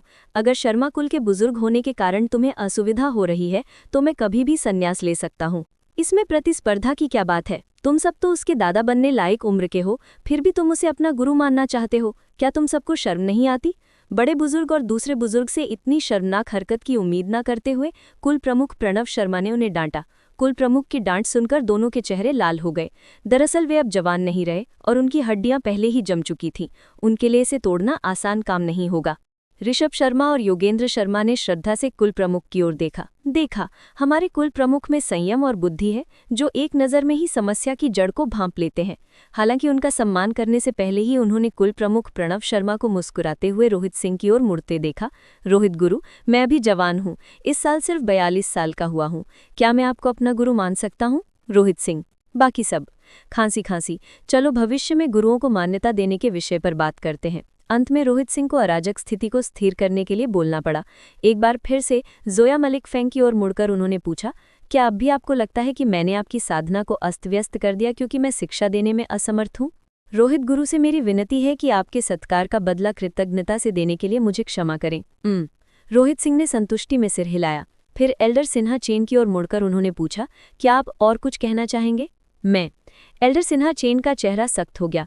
वे शिक्षक योग्यता परीक्षा की समस्या को समझा नहीं पा रहे थे, और अब जब सभी को यकीन हो गया कि रोहित गुरु द्वारा जोया मलिक फेंग को साधना उन्माद भेजना उनकी मदद के लिए था, तो वे और क्या कह सकते थे। उनके चेहरे पर एक बार फिर से तमाचा लगा, और तो और ये ऐसा था जिससे तुरंत सूजन आ जाती है। असंभव, वो इतनी आसानी से दूसरों को सफलता कैसे दिला सकता है? बगल में मनोज कुमार मानो मंदबुद्धि हो गए थे। उनकी आंखें भ्रम से भरी हुई थी। ये रोहित सिंह शिक्षक उनके साथ ही एकेडमी में दाखिल हुआ था और हमेशा से ही उसके परिणाम उनसे बेहतर रहे थे। वो इतना अद्भुत कब हो गया था? और तो और दूसरों को इतनी आसानी से सफलता दिलाने में सक्षम होना। अकेडमी के बड़े बुजुर्ग और प्रिंसिपल भी ऐसा करने में सक्षम नहीं थे। उन्होंने ये कैसे दिखा दिया? मनोज कुमार शिक्षक ने जानबूझकर अपने साथियों की निंदा की, जिससे ये साबित होता है कि एक शिक्षक के रूप में उनमें नैतिकता की कमी है। मैं इसकी शिकायत शिक्षक संघ से करूंगा ताकि वे आपका शिक्षण लाइसेंस रद्द कर दें। साथ ही अब 100 ईश्वर हत्या के कोड़े मारे जाएंगे। मामला निपटने के बाद बुजुर्ग दुबे ने हाथ हिलाए। हाँ, मनोज कुमार ने दांत पीस लिए। हालांकि वो इसे स्वीकार करने को तैयार नहीं था, फिर भी वो जानता था कि उसकी किस्मत पहले ही तय हो चुकी थी। योगेश सिन्हा, एक शिक्षक होने के नाते अपने फायदे के लिए तुमने जानबूझकर एक और शिक्षक को फंसाया। तुम्हारा शिक्षण लाइसेंस अगली सूचना तक निलंबित रहेगा। मनोज कुमार से निपटने के बाद एल्डर दुबे ने योगेश सिन्हा और योगेश चेन की ओर देखा। जहां तक योगेश चेन का सवाल है, एक एल्डर होने के नाते, शिक्षा ब्यूरो के प्रमुख होने के नाते ना ही तुमने अन्य शिक्षकों का ध्यान रखा, बल्कि जानबूझकर उनके लिए मुश्किलें खड़ी की। यहाँ तक कि शिक्षक योग्यता परीक्षा के परिणामों को भी अपनी मर्जी से बदल दिया। तुम्हें एल्डर और शिक्षा ब्यूरो के प्रमुख के पद से हटा दिया जाएगा। इस मामले की सूचना शिक्षक संघ को दी जाएगी और तुम्हारे आचरण पर फैसला सुनाया जाएगा। शिक्षक संघ के ये एल्डर रोहित सिंह की पिछली दुनिया के शिक्षा मंत्रालय के नेताओं के समान ही पदों पर थे। उनके पास किसी अकेडमी के शिक्षकों के पद को रद्द करने का अधिकार था। बड़े दुबे, हम इतने सालों से दोस्त हैं, इसे देखते हुए कृपया मुझे छोड़ दीजिए। सजा सुनते ही योगेश चेन ने जल्दी से कहा। इस पल उन्हें लगा कि जैसे उनकी दुनिया ही बिखर गई हो। वही तो बड़े दुबे को यहाँ लाया था। शुरुआत में इरादा रोहित सिंह का शिक्षण लाइसेंस छीनना था, फिर भी वो अपने पैर ही उस पत्थर से कुचल बैठा जिसे उन्होंने हिलाया। आखिरकार उसे ही नौकरी से निकाल दिया गया। क्या हालात इतने बुरे नहीं हो सकते? सब तुम्हारी गलती है, बिगड़ैल बच्चे। जितना वो इसके बारे में सोचता है उतना गुस्सा आता है। योगेश सिन्हा को देखकर वो खुद को रोक नहीं पाया और दौड़कर उसे 2 लातें मारने के लिए अपना गुस्सा शांत करना चाहता। अगर ये आदमी रोहित सिंह पर मुसीबत लाने पर इतना अड़ा ना होता तो वो मुसीबत में नहीं पड़ता। अब ना सिर्फ दूसरा पक्ष बेदाग बच निकला और उसे अपनी जिम्मेदारी से मुक्त कर दिया गया, बल्कि सबसे महत्वपूर्ण बात की उसकी प्रतिष्ठा भी मिट्टी में मिल गई। ये तो तय था कि जैसे ही ये खबर फैलेगी कि वो दूसरे शिक्षकों पर अत्याचार कर रहा है और अपनी मर्जी से उनके नतीजे बदल रहा है, वो एक नफरत का पात्र बन जाएगा और सब उसका तिरस्कार करेंगे।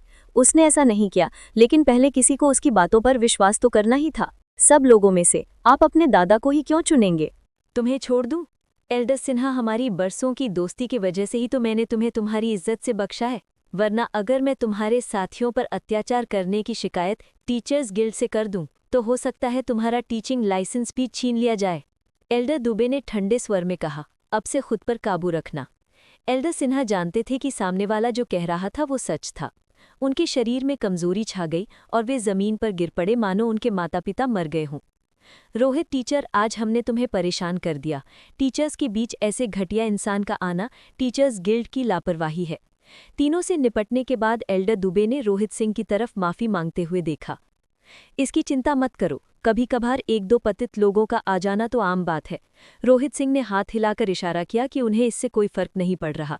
उसका रवैया देखकर सभी एक बार फिर उससे प्रभावित हुए। देखा, एक शिक्षक में यही उदारता होनी चाहिए। वाह, तो मैं ये मामले सुलझाने के लिए संघ में वापस जा रहा हूँ।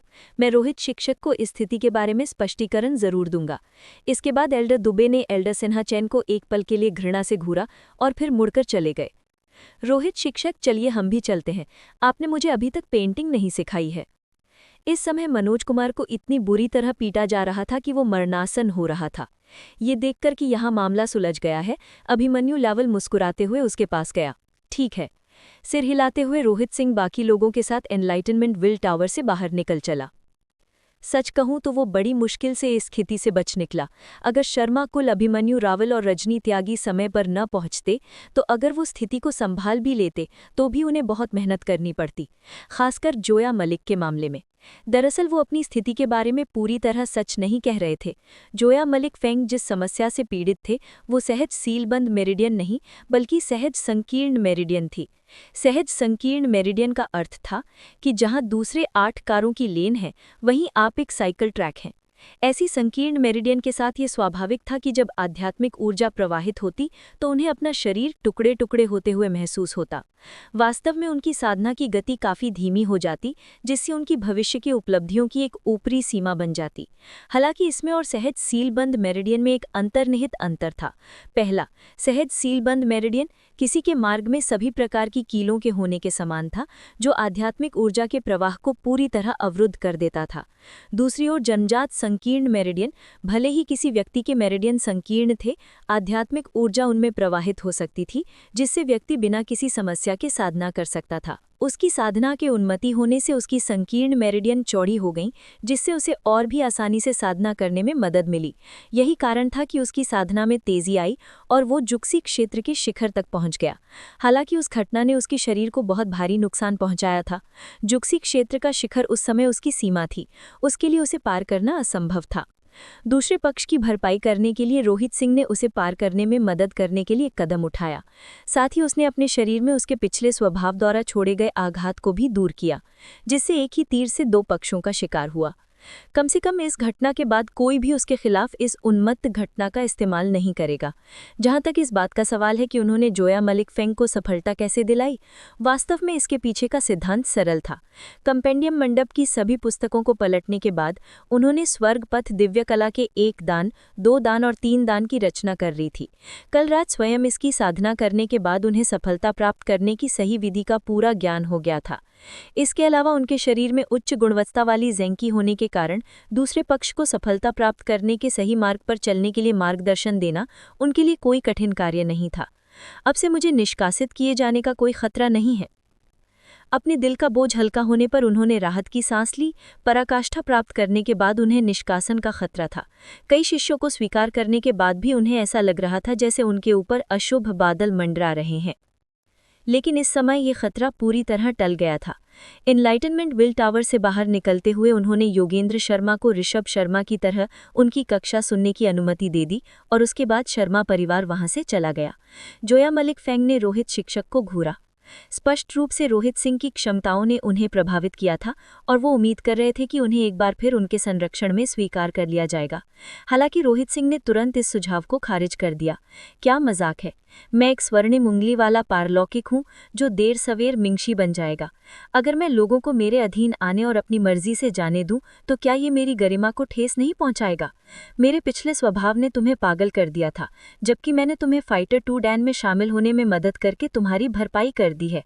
हमारे गिले शिकवे दूर हो गए हैं और मैं उस बारे में अब कभी बात नहीं करना चाहता। रोहित सिंह के द्वारा अस्वीकार किए जाने पर जोया मलिक के चेहरे पर निराशा झलक रही थी, लेकिन कुछ देर बाद उसे कुछ याद आया और उसकी आंखों में फिर से एक संकल्प झलक उठा। वो मुड़कर योगेंद्र शर्मा के पीछे चल पड़ा। रजनी त्यागी मिस, क्या मैं जान सकता हूँ कि एसोसिएट मास्टर टीचर कैसे बनते हैं? रास्ते में चलते हुए रोहित सिंह खुद को उनसे पूछने से नहीं रोक पाए। इस घटना के बाद उन्हें एहसास हुआ कि इस दुनिया में अपनी जगह बनाने और दूसरों से कुचले न जाने का एकमात्र तरीका मास्टर टीचर बनना है। मास्टर टीचर बनने के लिए पहले एसोसिएट मास्टर टीचर बनना जरूरी है। एसोसिएट मास्टर टीचर किसी को संबोधित करने का तरीका है। मास्टर टीचर के विपरीत इसके लिए किसी को मूल्यांकन की जरूरत नहीं होती। ये मुख्य रूप से भाग्य पर निर्भर करता है। जब तक कोई मास्टर टीचर आप पर नजर रखता है और आपको अपना सहायक बनने के लिए आमंत्रित करता है, तब तक आप पहले से ही एसोसिएट मास्टर टीचर माने जाते हैं, रजनी त्यागी ने समझाया। ओह, रोहित सिंह ने सिर हिलाया। दरअसल ये एसोसिएट मास्टर टीचर उसके पिछले जन्म के एसोसिएट प्रोफेसरों जैसा ही था। हालांकि उनके पास वास्तविक अधिकार नहीं थे और वे प्रवक्ता की तरह ज्यादा थे, फिर भी वे एक मार्गदर्शक शिक्षक की गरिमा का प्रतिनिधित्व करते थे और समाज में सम्मानित स्थान रखते थे। आप एक सहयोगी गुरु शिक्षक हैं, फिर वो किताबों की दुकान? रोहित सिंह ने उसे संदेह से देखा। वो ये सुनकर हैरान था कि रजनी त्यागी एक सहयोगी गुरु शिक्षक हैं।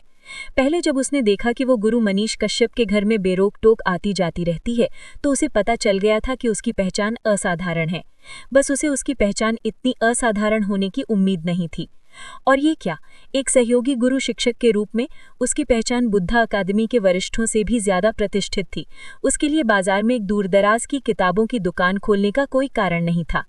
राकेश शिक्षिका की नज़र मुझ पर पड़ी और मैं उनकी सहयोगी गुरु शिक्षक बन गई। लेकिन चूंकि मैं अभी बहुत छोटी हूँ, इसलिए दूसरों का विश्वास जीतने के लिए मुझे कुछ अनुभव की आवश्यकता है। इसलिए मैंने राकेश शिक्षिका की बात मानी और अपने चरित्र को निखारने के लिए एक भीड़भाड़ वाले व्यावसायिक शहर में एक छोटा सा स्टोर खोलने का चुनाव किया। साथ ही मैं और पढ़ पा रही हूँ और भी ज्ञानवान भी होती जा रही हूँ। लेकिन फिर भी मैं बहुत छोटी हूँ और मेरे आसपास कोई भी सहयोगी मास्टर टीचर नहीं है। इस घटना का महत्वपूर्ण वर्ष था। यह 2 वर्ष हैं जब मेरी पहचान सार्वजनिक रूप से प्रकट होगी। दोनों राष्ट्र के कई ज्ञानी वर्गों के बीच मेरी पहचान ब्रिटिश साम्राज्य की एसोसिएट मास्टर टीचर होगी। शिक्षक शिक्षक के समान है, बस एक छोटा रूप है। रोहित सिंह ने सिर हिलाया। वस्तुओं की सच्चाई को समझना अपने आप में ज्ञान का क्षेत्र है और संबंध बनाना एक गहन कौशल है। छोटे दुकानदारों को कभी कम मत समझो। कभी कभी ये वे लोग होते हैं जिन्हें मानव व्यक्तित्व की सबसे गहरी समझ होती है, जो विशेषज्ञों और शिक्षाविदों से भी बेजोड़ होती है। कभी कभी मानव स्वभाव को समझने और खुद को संयमित करने का सबसे अच्छा तरीका उसकी तह तक जाना होता है।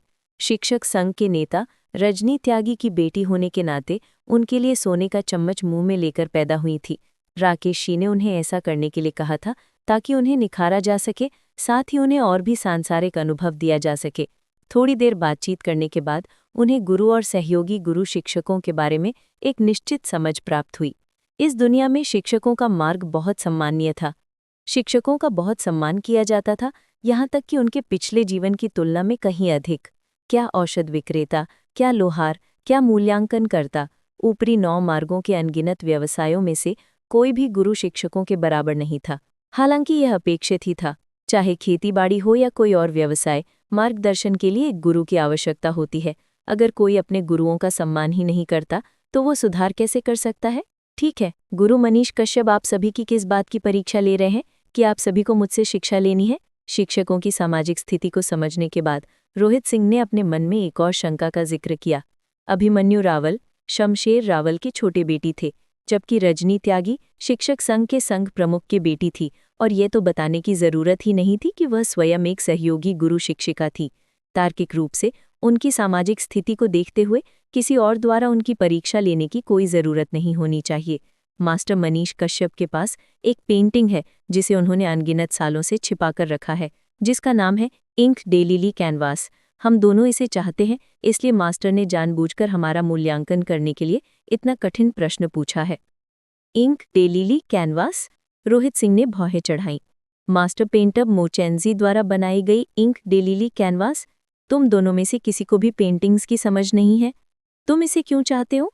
कंपेंडियम पवेलियन में रोहित सिंह ने जिन किताबों को देखा उनमें इस इंक डेलीली कैनवास के कई अभिलेख थे। कहा जाता है कि ये 1 सदी पहले एक मास्टर पेंटर द्वारा छोड़ी गई एक कलात्मक खजाना था। यह एक अतुलनीय रूप से मूल्यवान पेंटिंग थी। यह उपहार है। रजनी त्यागी शर्मा गई। उपहार? रोहित सिंह को एहसास हुआ। उनकी और अभिमन्यु रावल की नज़र एक ही समय पर इस इंक डेलीली कैनवास पर पड़ी थी और उन्होंने मास्टर मनीष कश्यप से इसके लिए अनुरोध किया था। गुरु उन्हें उपहार देने के लिए राजी हो गए, लेकिन इसके लिए ज़रूरी शर्त ये थी कि उन्हें पहले उनकी परीक्षा पास करनी होगी। परीक्षा में चित्रों के मूल्यांकन का जिक्र होना चाहिए था।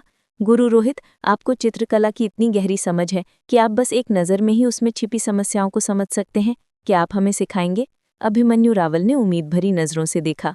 हमें सिखाएं? बीच में भी रजनी त्यागी ने उनकी तरफ घूमकर देखा। तुम दोनों को सिखाऊं? हेवनली लाइब्रेरी की मदद से ही वह चित्रों का मूल्यांकन कर पाए थे। असल में उन्हें चित्रकला के बारे में एक भी बात नहीं पता थी, तो वो उन्हें कैसे सिखा सकते थे? दोनों की उत्सुक निगाहों को देखकर रोहित सिंह ने अजीब तरह से अपना सिर खुजाया, समझ नहीं पा रहे थे कि उन्हें क्या करना चाहिए। पहला आर्क खत्म। बुद्धा अकेडमी, राम प्रकाश की कक्षा। अकेडमी के एक स्टार शिक्षक होने के नाते उनकी कक्षा कई 100 मीटर चौड़ी थी, एक विशाल फुटबॉल मैदान जितनी। छात्र कतारों में खड़े थे और उनकी संख्या सैकड़ों में थी।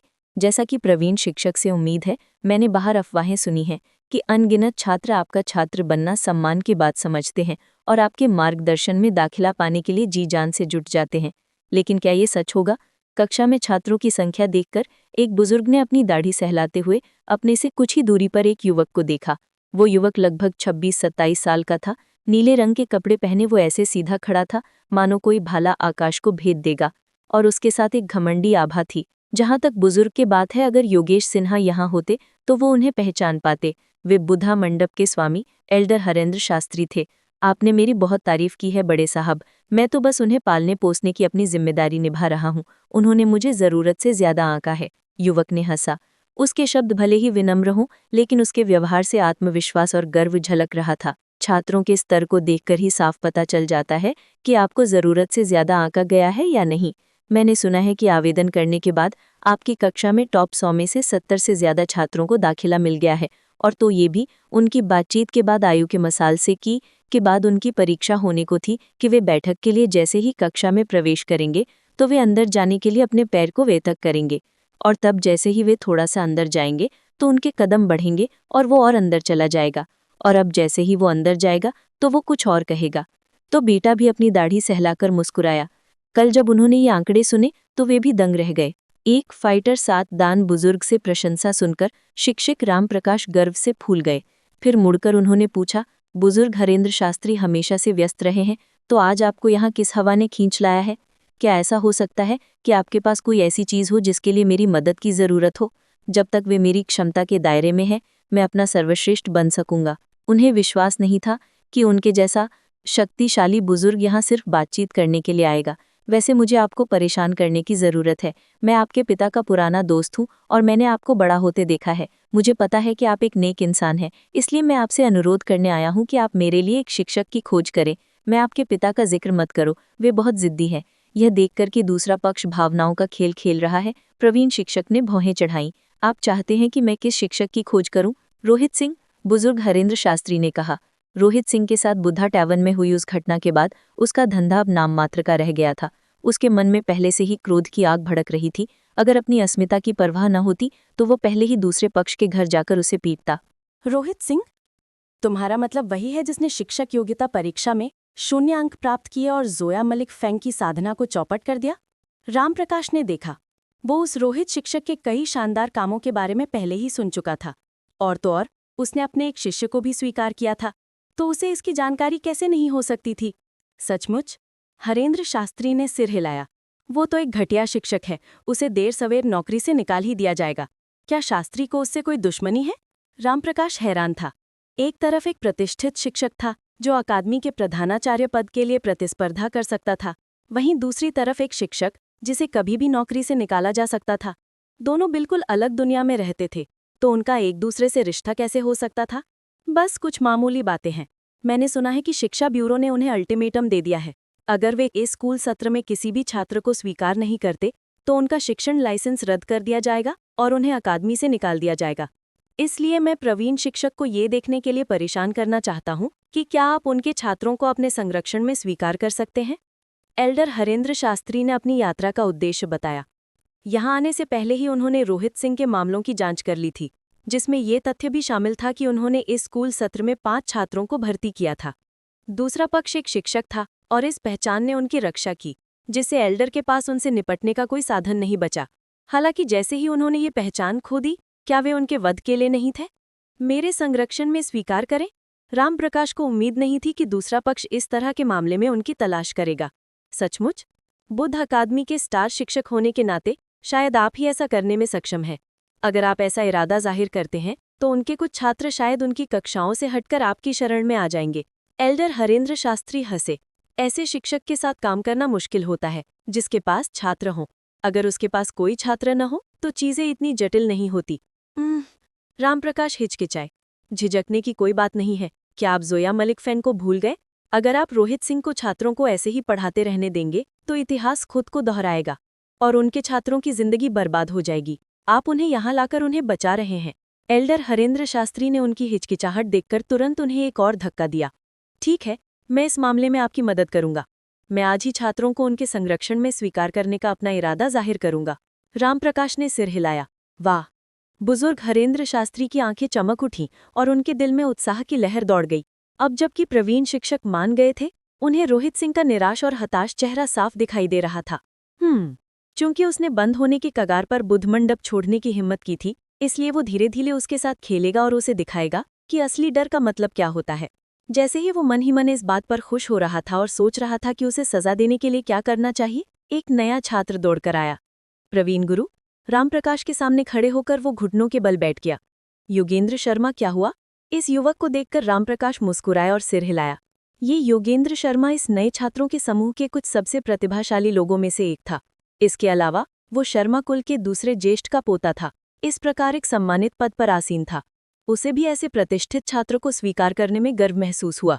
प्रवीण गुरु, मैं योगेंद्र शर्मा, जो अभी अभी ज्ञानोदय विल टावर से आए थे, जमीन पर घुटनों के बल बैठ गए और वे दुविधा में लग रहे थे।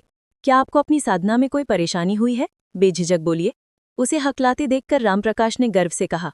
प्रवीण शिक्षक का ज्ञान अपार है, और ये भी कि वे पूरे अकादमी के सबसे प्रसिद्ध शिक्षक हैं। अगर आपको कोई कठिनाई हो तो बेझिझक बताइए, वे निश्चित रूप से आपका समाधान कर सकते हैं। बड़े हरेंद्र शास्त्री ने अपनी दाढ़ी सहलाते हुए मुस्कुराते हुए कहा। ठीक है, फिर मैं बोलता हूँ। योगेंद्र शर्मा ने अपने जबड़े भींच लिए और आगे कहा। मैं आपके प्रशिक्षण से हटना चाहता हूँ। मुझे उम्मीद है कि प्रवीण शिक्षक मेरी मांग पूरी करेंगे। मेरे प्रशिक्षण से हटना? रामप्रकाश लड़खड़ा गया।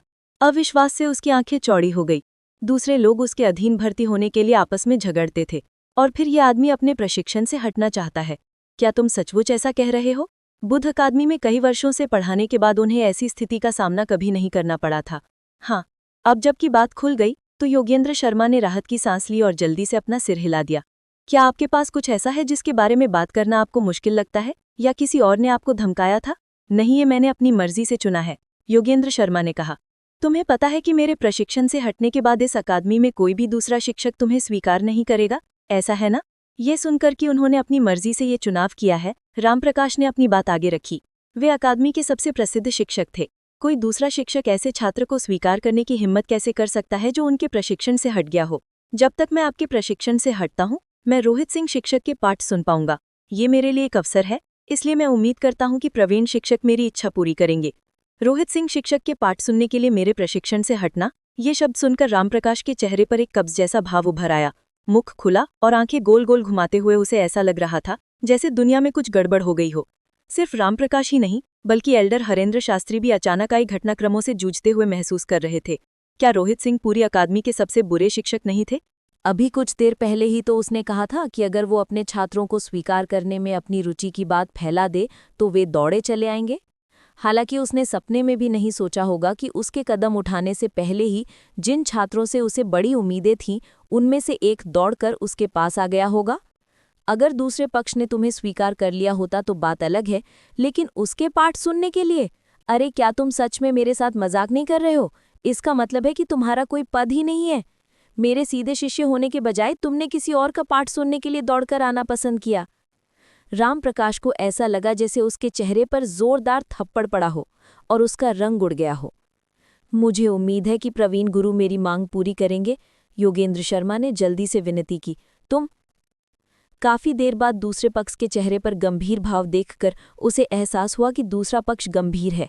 एक भयानक भाव के साथ उन्होंने कहा, तुम्हें पता है कि रोहित सिंह शिक्षक ने एक बार एक छात्र की साधना को बेकाबू कर दिया था, फिर भी तुम उनकी कक्षाएं सुनना चाहते हो?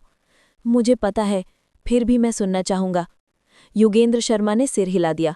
उनके चेहरे पर दृढ़ निश्चय साफ झलक रहा था।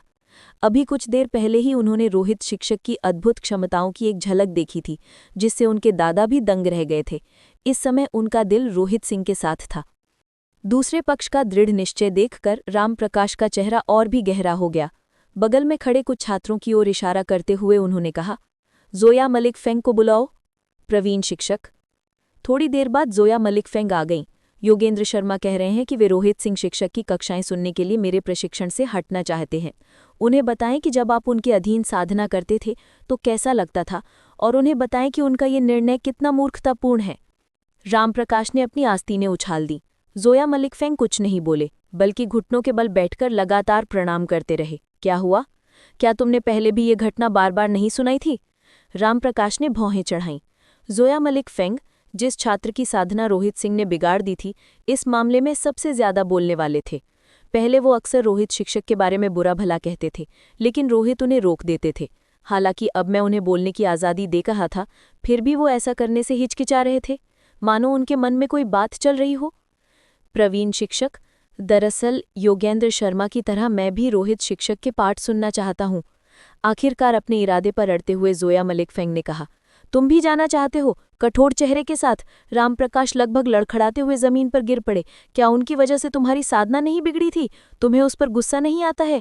क्या तुम अक्सर उसके बारे में बुरा भला नहीं कहते थे? तो फिर तुम उसकी बातें सुनने के लिए मेरी शिक्षा से विदा क्यों लेना चाहते हो? रामप्रकाश को लगा कि वो पागल होने की कगार पर है।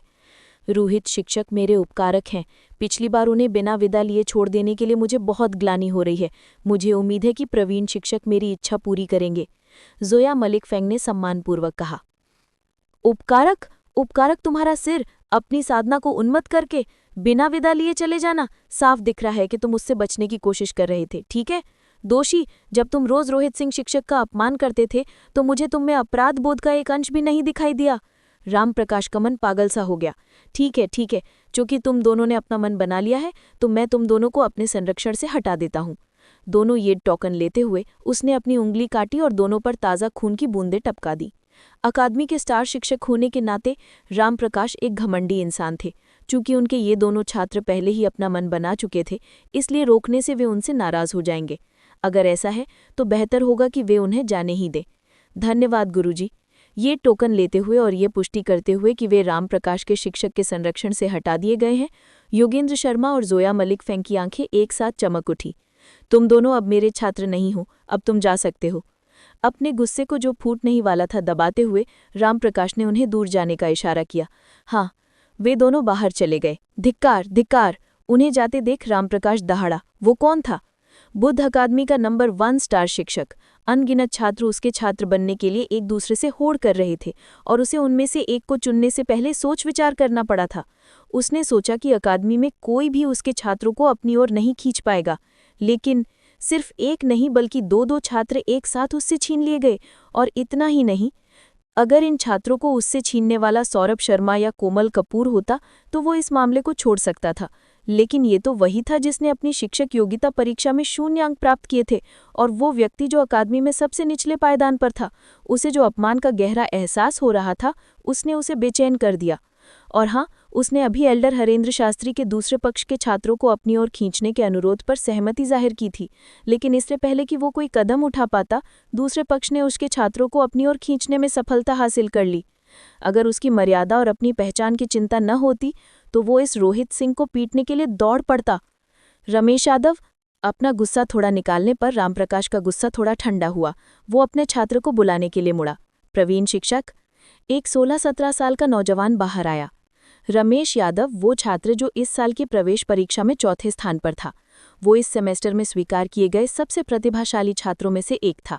हालांकि वो केवल 16 साल का था, वो पहले ही जुक्सी क्षेत्र के शिखर पर पहुंच चुका था और किसी भी क्षण अगले क्षेत्र में प्रवेश करने के लिए तैयार था। मेरे लिए रोहित सिंह शिक्षक को एक युद्ध पत्र पहुंचा दो। रामप्रकाश ने दांत पीसे। युद्ध पत्र? उसका फैसला सुनकर एल्डर होंग दंग रह गए।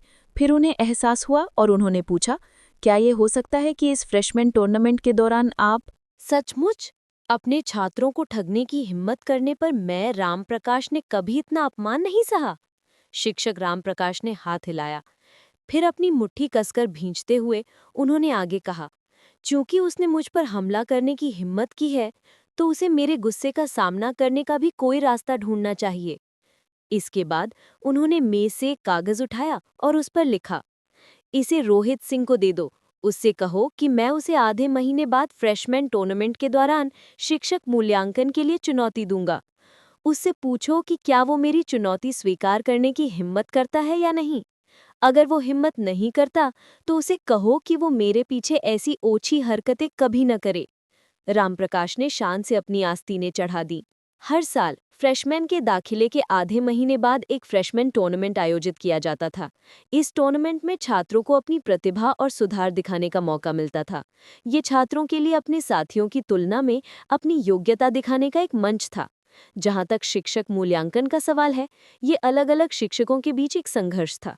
शिक्षक मूल्यांकन के दौरान दोनों प्रतिस्पर्धी शिक्षक अपने कुछ छात्रों का चयन करते और उनके साधना क्षेत्र, उनके युद्ध कौशल और सैद्धांतिक ज्ञान के आधार पर प्रतिस्पर्धा करते, ताकि शिक्षकों की कक्षाओं की प्रभावशीलता सुनिश्चित हो सके। इस तरह की प्रतिस्पर्धा के माध्यम से शिक्षकों की योग्यता का आकलन और मूल्यांकन किया जाता था।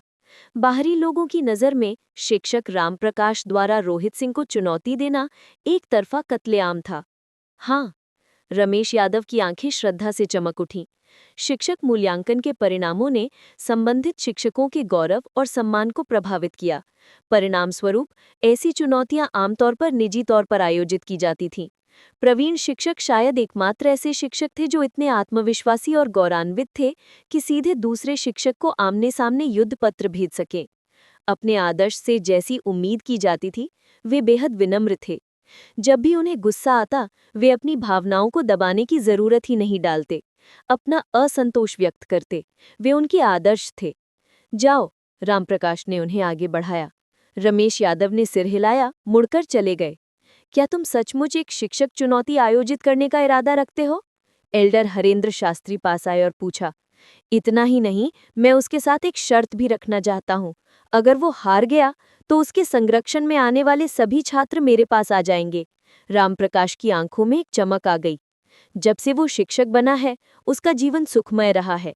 जैसे ही वो इन योग्यताओं का उपयोग किसी गुरु शिक्षक का ध्यान आकर्षित करने और सहायक गुरु शिक्षक के पद तक पहुंचने के लिए करना चाहता था, उसे इस तरह के एक मामले का सामना करना पड़ा। अगर उसके ऐसे विचार न होते तो उसके लिए ज़ुया मलिकन फेंग को स्वीकार करने का कोई कारण नहीं था, जिसका कोई उच्च साधना क्षेत्र नहीं था और जो पहले एक बार पागल भी हो चुका था। आखिरकार वो एक शिक्षक था, कोई परोपकारी नहीं। अगर वो सचमुच एक अच्छा इंसान होता तो अपनी कक्षाओं के लिए आवेदन करने वाले सभी छात्रों को स्वीकार कर लेता। उनमें से किसी को चुनने की जरूरत ही नहीं होती। ये सब प्रसिद्धि के लिए था। वो आद सहायक मास्टर शिक्षक बनने लायक प्रतिष्ठा अर्जित करना चाहता था। अगर दूसरों को पता चले कि उसका छात्र उसकी कक्षा छोड़कर किसी ऐसे व्यक्ति की कक्षा सुनने चला गया है जिसने शिक्षक योग्यता परीक्षा में 0 अंक प्राप्त किए हैं, तो क्या उसकी प्रतिष्ठा धूमिल नहीं हो जाएगी? इसलिए चाहे कुछ भी हो जाए, उसे उस व्यक्ति से बदला लेना ही था जिसने उसे इतना अपमानित किया था। क्या रोहित शिक्षक ठीक होंगे? कक्षा में ज़ुया मलिकन फेंग, रिद्धि शर्मा और बाकी सभी चिंतित थे। मनोज कुमार शिक्षक ने रोहित शिक्षक से निपटने के लिए ज्ञानोदय वसीहत परीक्षण के लिए आवेदन किया था। हालांकि अभी तक ज्यादा लोगों को इस बारे में पता नहीं था, फिर भी उनके छात्रों ने इसके बारे में कुछ न कुछ सुना था। चिंता मत करो, हम रोहित शिक्षक के पाठों से गुजर चुके हैं और हम सभी उनसे प्रभावित हैं। सुमेर राठौर उनसे प्रभावित हैं, इसलिए कुछ भी गलत होना असंभव है, शक्ति भाटी ने कहा। रोहित सिंह ने जिन 5 छात्रों को स्वीकार किया था, उनमें से वही रोहित शिक्षक से सबसे ज्यादा असंतुष्ट था। हालांकि 2 पाठों के बाद वो उनसे पूरी तरह प्रभावित हो चुका है। इस समय अगर सौरभ शर्मा उसे स्वीकार करना भी चाहे तो उसे साफ मना कर देगा। चूंकि उसके साथ ऐसा था, तो सुमेर राठौर के साथ भी ऐसा होना तय था। इतने भरोसे के साथ रोहित सिंह परीक्षा में कैसे फेल हो सकता है? धड़ाम! बातचीत के बीच में ही किसी ने अचानक बाहर से लात मारकर धातु का दरवाजा उड़ा दिया। इसके बाद एक युवक घमंड से अंदर आया। आपके आदरणीय रोहित शिक्षक कहाँ हैं? उन्हें बाहर निकालो। दोनों हाथ पीठ के पीछे करके ये शब्द कहते हुए उस युवक की पलकें थोड़ी ऊपर उठ गईं। उसने जानबूझकर रोहित शिक्षक शब्दों पर जोर दिया। उसके चेहरे पर ना तो सम्मान का जरा भी भाव था और न ही वो उनका मजाक उड़ाता हुआ लग रहा था। आप कौन हैं? हम आपका यहाँ स्वागत नहीं करते, इसलिए कृपया चले जाएं। दूसरे पक्ष को रोहित शिक्षक के बारे में इतनी बेरुखी से बात करते देखकर, और ये तो छोड़ दें कि उसने दरवाजा लात मारकर खोला था, शक्ति भाटी का चेहरा काला पड़ गया। शक्ति भाटी, जल्दबाजी मत करो, यही तो है प्रवेश परीक्षा में 4थे नंबर पर आया हुआ रमेश यादव। आप? रोहित शिक्षक की बातें सुनकर शक्ति भाटी और बाकी सभी रोने लगे। टीचर, क्या आप बता नहीं सकते? हमें तो इस बात का डर नहीं है कि अगर हम उसे पीट पीट कर मार डालें तो आप उसका हिसाब नहीं दे पाएंगे, बल्कि इस बात का है कि हम उसका मुकाबला नहीं कर पाएंगे। फिर भी आपने हमारी जगह दिलेर खान को लड़ने के लिए चुना है। वो अभी भी फाइटर बनडान के प्राथमिक चरण में है। आप उससे कैसे उम्मीद करते हैं कि वो हमसे पहले अपने सबसे बड़े विशेषज्ञों को हरा देगा? मुझे पीट कर अपना सिर पीट कर अपना दरवाजा खाली कर दोगे? रमेश यादव इतना हंसा कि उसकी सांस ही नहीं रुकी। वो जानता था कि जब दूसरे लोग आपस में लड़ते थे तो उनकी ताकत का स्तर क्या होता था, खासकर दिलेर खान के लिए, जिसने प्रवेश परीक्षा में सबसे खराब नंबर लाए थे। फिर भी उसने उसे पीट कर मुर्गा जैसा बनाने के लिए भेज दिया।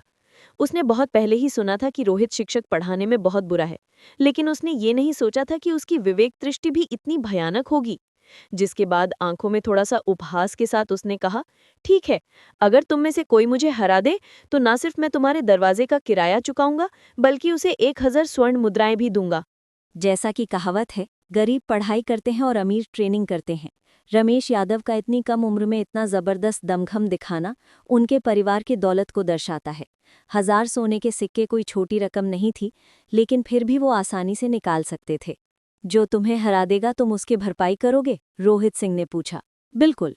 दोनों हाथ पीछे करके रमेश यादव ने चेहरे पर आत्मसंतुष्टि के भाव के साथ ठंडी मुस्कान बिखेरी। अभी अभी तो मुकाबला हुआ है और ये लोग अगर 1 दशक और खेती भी करें तो भी उसे हरा नहीं पाएंगे। तुम्हारा पैसा कमाने का समय आ गया है। रोहित सिंह ने हाथ हिलाया। अपने छात्रों की ओर देखते हुए उन्होंने कहा, दिलेर खान, बेहतर होगा कि तुम पहले कोई कदम उठाओ। शिक्षक की बात याद रखना, मुकाबला आराम से करो। मैं। दिलेर खान का चेहरा सिकुड़ गया। ये बंदा इतना ताकतवर है कि जोया मलिक मिस भी इसे हरा नहीं पाई। मैं इससे कैसे लड़ सकता हूँ? अगर मैं कहूं कि तुम जीत जाओगे तो तुम जीत जाओगे। रोहित सिंह अपने मन की बात जानते हुए मंच पर गए और वहां रखी कुर्सी पर बैठ गए। क्योंकि तुम सब मेरे छात्र हो, तुम सब रोहित सिंह के छात्र हो। रोहित सिंह के छात्र? ये शब्द सुनकर रमेश यादव फिर से जोर से हंस पड़े। रोहित सिंह शिक्षक का नाम वाकई बहुत बड़ा है, लगभग राम प्रकाश शिक्षक के नाम के बराबर। लेकिन ये बदनामी है ना। मुझे दूसरे शिक्षकों के छात्रों से जीतना मुश्किल लग सकता है, लेकिन तुम्हारे छात्रों से? रमेश यादव का चेहरा तिरस्कार से भर गया। जब वो तिरस्कारपूर्वक हंस रहा था तभी दिलेर खान चौंक पड़ा। उसके शरीर में गर्म खून दौड़ गया और उसके चेहरे का कड़वापन गायब हो गया। सही कहा, रोहित शिक्षक की अद्भुत क्षमताओं के बावजूद इस समय उनका मजाक उड़ाया जा रहा है। उनके शिष्य होने के नाते उनके सम्मान की रक्षा करना मेरी जिम्मेदारी है। चाहे मेरी जान भी चली जाए, मुझे उन्हें दूसरों के हाथों अपमानित नहीं होने देना चाहिए।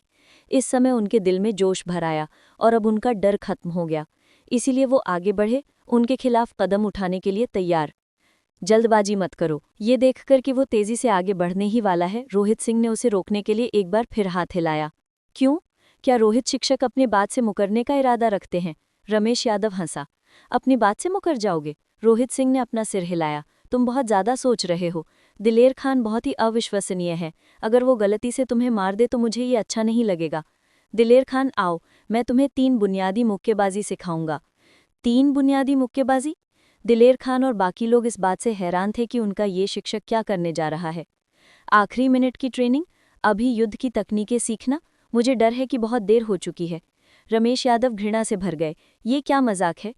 हर एक युद्ध तकनीक के लिए अनगिनत घंटों के अभ्यास, दिन रात की ट्रेनिंग, गर्मी सर्दी सहने की ज़रूरत होती है और तभी कोई उसमें निपुण हो पाता है। क्या आपको लगता है कि आप उन्हें आखिरी पल में कुछ सिखाकर मुझ पर विजय दिला सकते हैं? सपने देखते रहो। गुरुजी, दिलेर खान के मन में भी यही विचार थे। वो हिचकिचाते हुए आगे बढ़ा और उसके चेहरे पर उलझन साफ झलक रही थी। दिलेर खान रोहित शिक्षक के इस कदम के पीछे का कारण समझ नहीं पा रहा था। ये मानते हुए कि रोहित शिक्षक उनकी शिकायतों का समाधान करना चाहते हैं, दिलेर खान को आगे भेजने का उनका फैसला उन्हें और शर्मिंदा कर देगा अगर वो रमेश यादव से हार गए तो।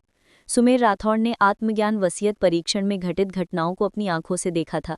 वो जानता था कि उनके सामने ये विख्यात रोहित शिक्षक कितना दुर्जय है और उसे उस पर पूरा विश्वास था। वो किसी को 10 मिनट में उस काम में मदद कर सकता था जिसके लिए दूसरे पक्ष को आधा साल लग जाता। ऐसी क्षमताओं के साथ वो और क्या नहीं कर सकता था। ठीक है, ये शब्द सुनकर दिलेर खान ने अपने जबड़े भींच लिए।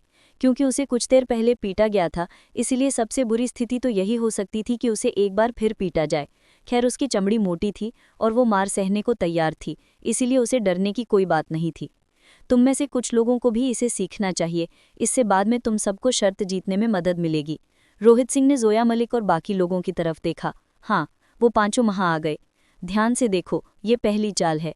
अपनी 5 उंगलियां फैलाकर रोहित सिंह के बाएं हाथ ने सामने की खाली हवा को थाम लिया। ये चाल इतनी सरल थी कि आम इंसान भी इसे समझ और कर सकते हैं, और जाहिर है वे भी जो मार्शल आर्ट में पारंगत हैं। दूसरी चाल, बिना रुके रोहित सिंह बाएं से दाएं मुड़े। तीसरी चाल, अपने दाहिने हाथ को मुट्ठी में भींचकर उसने सामने वाले की छाती पर नीचे की ओर एक मुक्का मारा। मुट्ठी वापस खींचकर उसने अपनी मुद्रा सीधी की। रोहित टीचर बस इतना ही? ये देख कर के आगे कोई चाल नहीं चली, सब हक्के बक्के रह गए। रोहित टीचर, आप मजाक कर रहे होंगे। ये तीनों चालें बाहर के उन बदमाशों के लड़ने के तरीकों जितनी घटिया हैं, इनमें ज़रा भी गहराई नहीं है। क्या हम इन तीनों चालों से विजय हासिल कर सकते हैं? क्या आप मजाक नहीं कर रहे हैं? जोया मलिक और बाकी लोगों की आंखों में आंसू आ गए। रमेश यादव की भी आंखें गोल गोल चौड़ी हो गई। उसे लगा जैसे दुनिया पागल हो गई हो। तुमने कहा था कि तुम्हारे छात्र मुझे पीट पीट कर अधमरा कर देंगे, इसीलिए मैंने सोचा कि तुम उन्हें कुछ गहरे दांव सिखाओगे। ये खिलौना क्या है? इसे युद्ध की तकनीक कहते हो, और जब तुम इन्हें सिखा रहे थे तो तुमने इन्हें मेरी नज़रों से छिपाने की भी कोशिश नहीं की। मेरे सामने ऐसे घटिया करतब सिखाते हुए क्या तुम मुझे लाज समझते हो? तो दोस्तों, कहानी यहीं खत्म होती है, लेकिन हमारी दोस्ती अब शुरू हुई है। अगर मजा आया हो तो लाइक दबा दो, वरना बिल्ली चूहे का पीछा करते करते आपके घर पहुंच जाएगी। और हाँ, सब्सक्राइब करना मत भूलना, नहीं तो अगली कहानी का पार्ट 2 सिर्फ सपने में ही देख पाओगे।